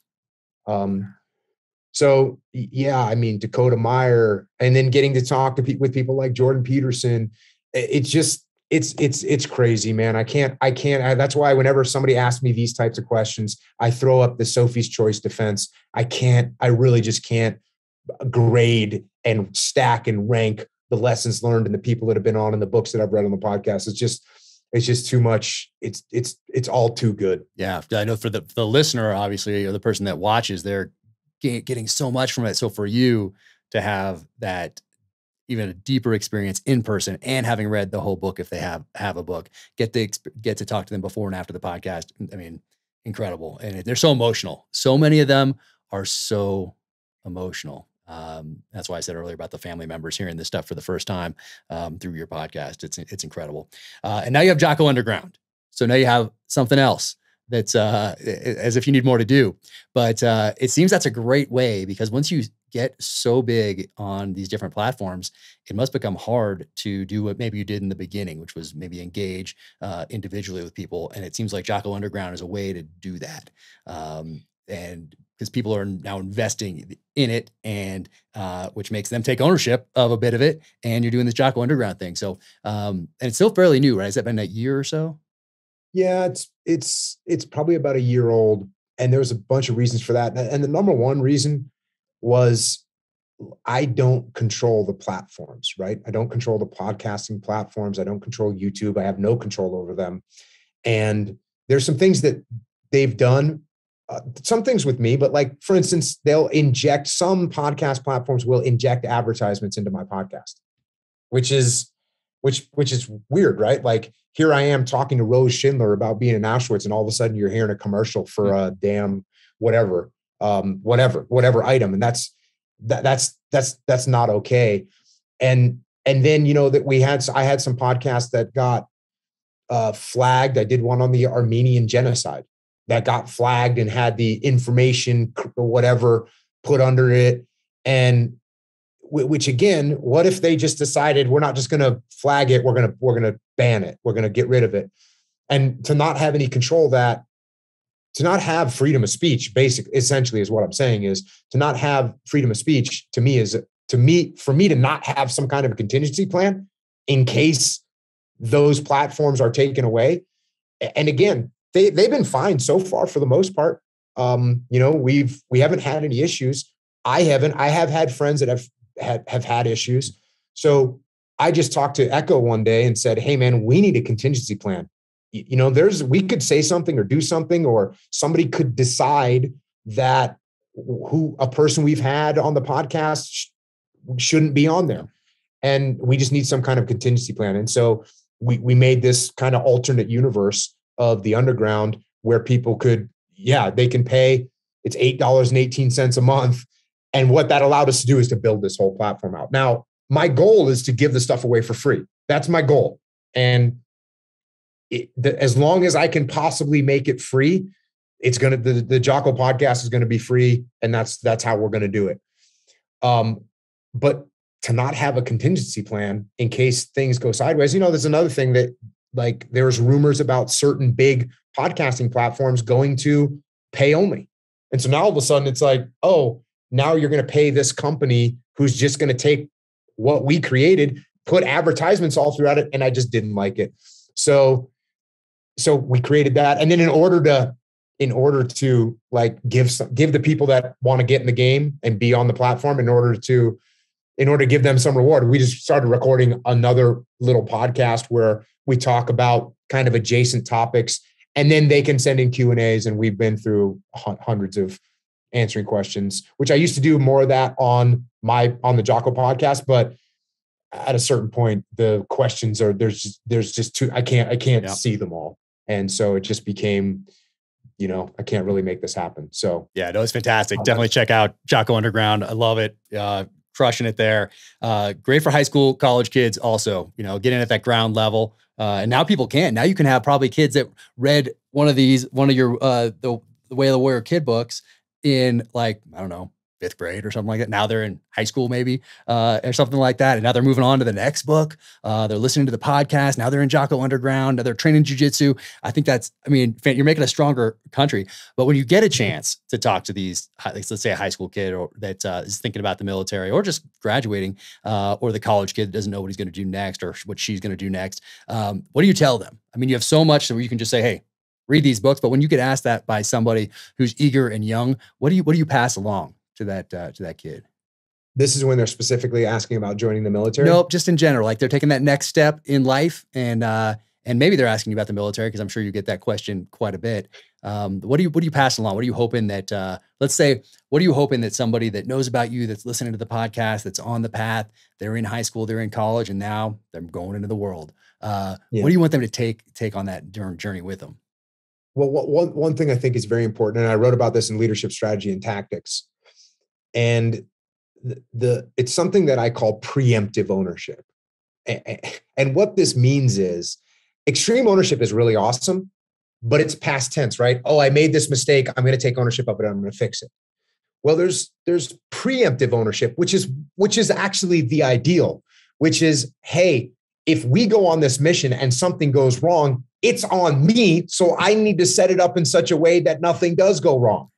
Or if I'm I always like to talk about the commanders of ships. If a Navy ship runs aground, that commander's getting fired. So if I know that, then I go through steps. I take preemptive ownership to make sure my people have the training, to make sure that they understand what they're doing, to make sure that the systems are all up and running. So I take preemptive ownership because I can have much more control that way. And that's the same with your life. Like, we have so much control over our lives. So if you're 16, 17, 18, 19, 20, 21, 25, 13, whatever age you are, you have so much. If you take ownership of what's going on in your world, preemptive ownership, to say, okay, this is what I want to be doing. Here's how I can get there. This is where I want to be. Here's how I can move to get into that position. Here's who I want to be. And here's what I can do to become that person that I want to be. And I was like I said earlier, I was very lucky because I joined the SEAL teams. I joined the Navy, and all of a sudden my goal became very clear. And I took all this energy, I just wanted to be a good SEAL, Jack. That's what I want. I just want to be a good SEAL. Well, you can pick that out of your life. If you're a young person, you can say, this is what I want to do. And you can start to move in that direction. Look, am I a Pollyannic person that says, yeah, you can do whatever you want to do. You can do anything in life? No, there's limitations to what you can do. But I'm going to tell you what, you can try and you will become the best possible version of you that you can ever be if you try and do something that you set your sights on. So I would say take preemptive ownership of your life. Look at where you want to be in the future and start to make moves that will get you in that direction. I think one of the biggest disconnects that kids have is they don't understand how their present day life impacts their future. And I feel very lucky, Jack, because by the time I was looking around saying, I wonder what I'm going to do with my life, I'd been in the SEAL teams for 15 years. It was like, I was so lucky. I had other friends that at 15 years after high school were saying, maybe I should do something besides landscaping. Maybe I should do something besides, painting buildings. Maybe I should do something besides, working at the restaurant. It took them 10 years, 12 years to make a move. You and I can at least say I was very lucky. By the time I looked around, the first time I looked around, I was the admiral's aide. The first time I looked around and said, what do I should do with my life? I was the admiral's aide. I've been in for 15 years. And then it was like, okay, well, what should I do? Oh, I guess I kind of do have a career. Oh yeah, I guess this is a career. So you can make those steps. So if you're a young person out there, figure out what you want to do, figure out where you want to be. And you don't have to be perfect. I say this all the time, 5-year plan. I don't really have a 5-year plan because all kinds of windows of opportunities are going to open up. I don't know what those are, but figure out who you want to be, figure out where you want to be, and put a plan together to get you moving in that direction. And if you do that, you'll look up in 3 years and you'll be shocked at the progress that you've made. And it'll be awesome. Yep. No, love it. And understanding those capabilities and limitations so that you can then improve. I think that's, people talk about capabilities, but it's also important to know those limitations so that you can then work on them so that when you go into these situations that both of those things I think are very important. And so before I let you go, I want to read, and you've read this before on your podcast and you've talked about it, but I was there at your retirement ceremony when you gave your kids your boonie hat and all that. So it was awesome to see. It was so cool to be there for that and to hear you give this speech in person. But you said, as I walk away from the teams today, I assure you that I will never forget. I will never forget your service and sacrifice. I will never forget you, my fellow SEALs, for getting me here to this day, for leading me, for following me, and for watching my back. I will never forget our fellow soldiers, sailors, airmen, and Marines who have fought and sacrificed so much. I'll never forget those big, tough frogmen and hardcore SEALs that came before me, particularly the ones that raised me in the teams and taught me the true way of the frogman. And finally, I will never forget our fallen brothers, the many SEALs who have sacrificed their lives for our freedom, especially Mark Lee, Mike Mansour, Ryan Jobe, SEAL Team 3, Task Unit Bruiser, who lived and fought and died like warriors. Man, that was awesome to hear you say that in person.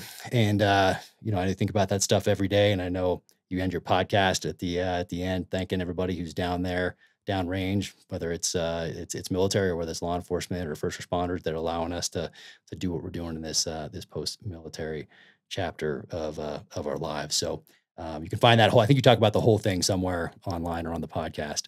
But I also want to thank you for putting me through training twice. My back's still a little sore. That's all right. Sorry, man. I'm working through it. And then, bam, Mikey and the Dragons. So our littlest guy, we have 3 kids, and you signed this to our littlest one, who's now 11. But you tell him this, you say, stand up and fight the dragons. Jocko. Love it. Love it. Man, thank you so much for coming on and spending so much time with me. I sincerely appreciate it. People who have read my novels and have read your work know that a lot of what you passed on to me weaves its way into my novels. I usually put it in italics, and it's usually my protagonist, my main character, thinking, prioritize, and execute, or whatever it might be. But I put those in italics in there, and that's all due to you passing those on and continuing to pass those on and influence not just a next generation of combat leaders, but next generation of Americans in general. So thank you so much for all you've done and continue to do. Yeah, man. Thanks for having me on. It's been awesome to watch everything that you've been doing. When you were on my podcast talking about this was a vision that you had for your pretty much your whole life, and to see you out there executing this vision comes as no surprise to me. But it doesn't make it any less enjoyable to see you out there and see the show coming out. It's just awesome. It's going to be it's just incredible to see. So thanks for everything you're doing. And appreciate the good words back in my direction, man. Thanks so much. And take care. Have a great muster. And hopefully I'll see you in person, maybe out on a hunt or at a Total Archery Challenge again one of these days soon. Right on, man. Awesome. All right, man. Hey, take care. Thanks for everything. Today's Gear Highlight segment is brought to you by 10,000. Now, 10,000 is an athletic apparel company. They make, hands down, the best training workout shorts that I've ever worn. And I've worn quite a few over my time, both before the military, in the military, and today. I've been wearing their 7-inch tactical short, which is these ones right here, and their interval shorts that I'm wearing right now. But these things are incredible. And I've been putting on the pack, heading up into the mountain. I've been running. I've been throwing the kettlebells around. And as I continue on to get back in shape here, this is my short of choice. I love it so much that I'm going to get all the other stuff that they have out there as well. You can find them 10,000.cc online and also Instagram 10,000.cc there as well. But I'm looking forward to trying out their shirts and all the rest of the stuff they have going on there. And I wanted to read their brand ethos because it's very close to what I think about each and every day. And here it is. It says, at the heart of 10,000 is a stoic dedication to continuous improvement. Every day faster, every day stronger, every day better than yesterday. And hashtag better than yesterday is their hashtag on Instagram, which I absolutely love because that's always the goal, to do it better than we did it yesterday, to learn from what we did yesterday and do it better going forward, turn those lessons into wisdom. And that's what I try to do with the kids as well, is pass some of that along to them. We don't believe in overnight success, miracle drugs, cure-alls, quick fixes, or shortcuts. We believe in works in progress. We believe in the value of our failures. We believe in dusting off and getting back up. We believe in grit, tenacity, and grinding. Yes, absolutely love that. These shorts, I just want to make sure I get this right. Ultralight ripstop fabric, tough as nails waistband, permanent anti-odor treatment, no bounce pocket, medium compression, anti-chafe liner, side slits, and 4-way stretch for maximum range of motion. Yeah. What all that means is that these are awesome shorts. 10,000 makes gear specific to other types of training, from running to Olympic lifting to boxing. You can also find a short for all the ways you train. Pick up the short that is best for your training and then personalize it with custom liner and inseam options. So awesome. Definitely check them out online. They have free shipping and free returns and a lifetime guarantee. And I'm going to read this call to action because you can get 15% off your purchase if you remember this. So write it down. 10,000 is offering our listeners 15% off your purchase. Go to 10,000.cc and enter code DANGERCLOSE15 to receive 15% off your purchase. Once again, that is DANGERCLOSE15 to receive 15% off your purchase.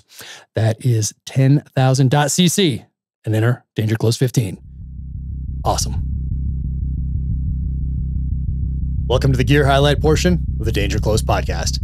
Because my guest today was Jocko Willink of Echelon Front, the Jocko Podcast, Jocko Underground, all the books. I figured it would be appropriate to highlight a couple SEAL-owned businesses, guys who have transitioned out, found that next passion in life, and gone after it and crushed it. So the first one, Resco watches. So RescoInstruments.com.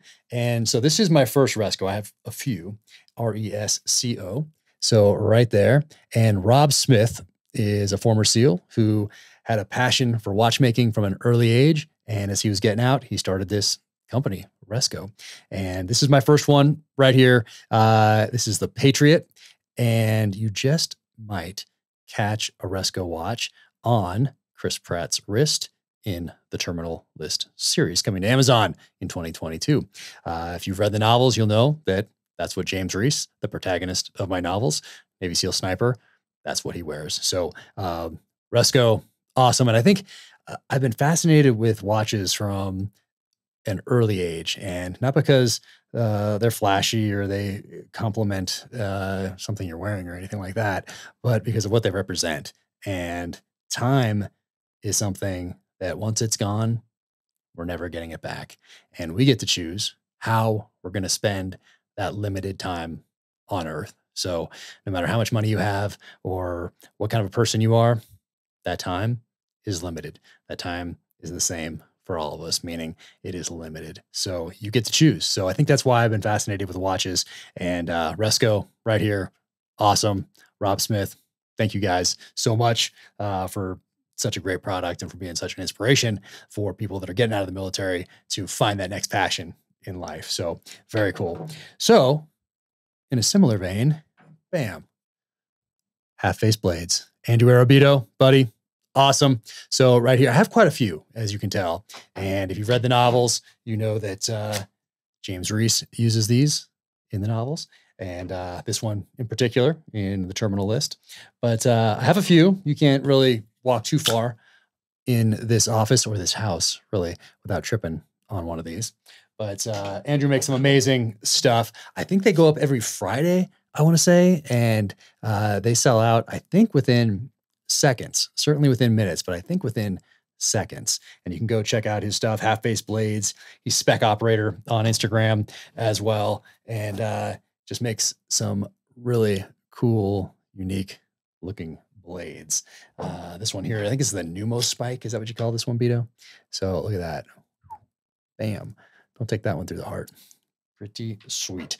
Actually got my publicist at Simon & Schuster, David Brown, Atrium Mystery Bus on Twitter, got him a blade because he was opening book packages in the office with just scissors, and I couldn't have that for my publicist. So now he has a sweet half-face blade with which to do his unboxings. And Andrew also makes some, look at that, some folders, and just awesome. So very cool. Check them out.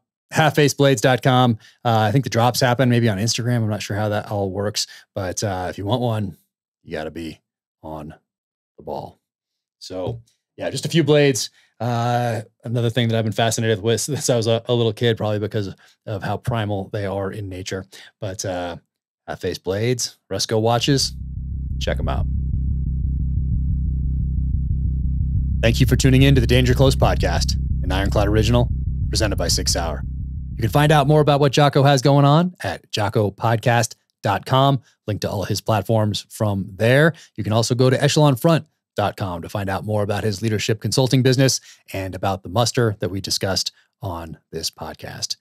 You can follow me at Jack Carr USA on the social channels, and you can go to my website, officialjackcarr.com, to find out more about what I have going on. You can also link to Jack Carr USA for the merch. My latest book, In the Blood, comes out in 2022, so be sure to pre-order that right now. Until the next time, take care, stay safe, be strong, keep fighting.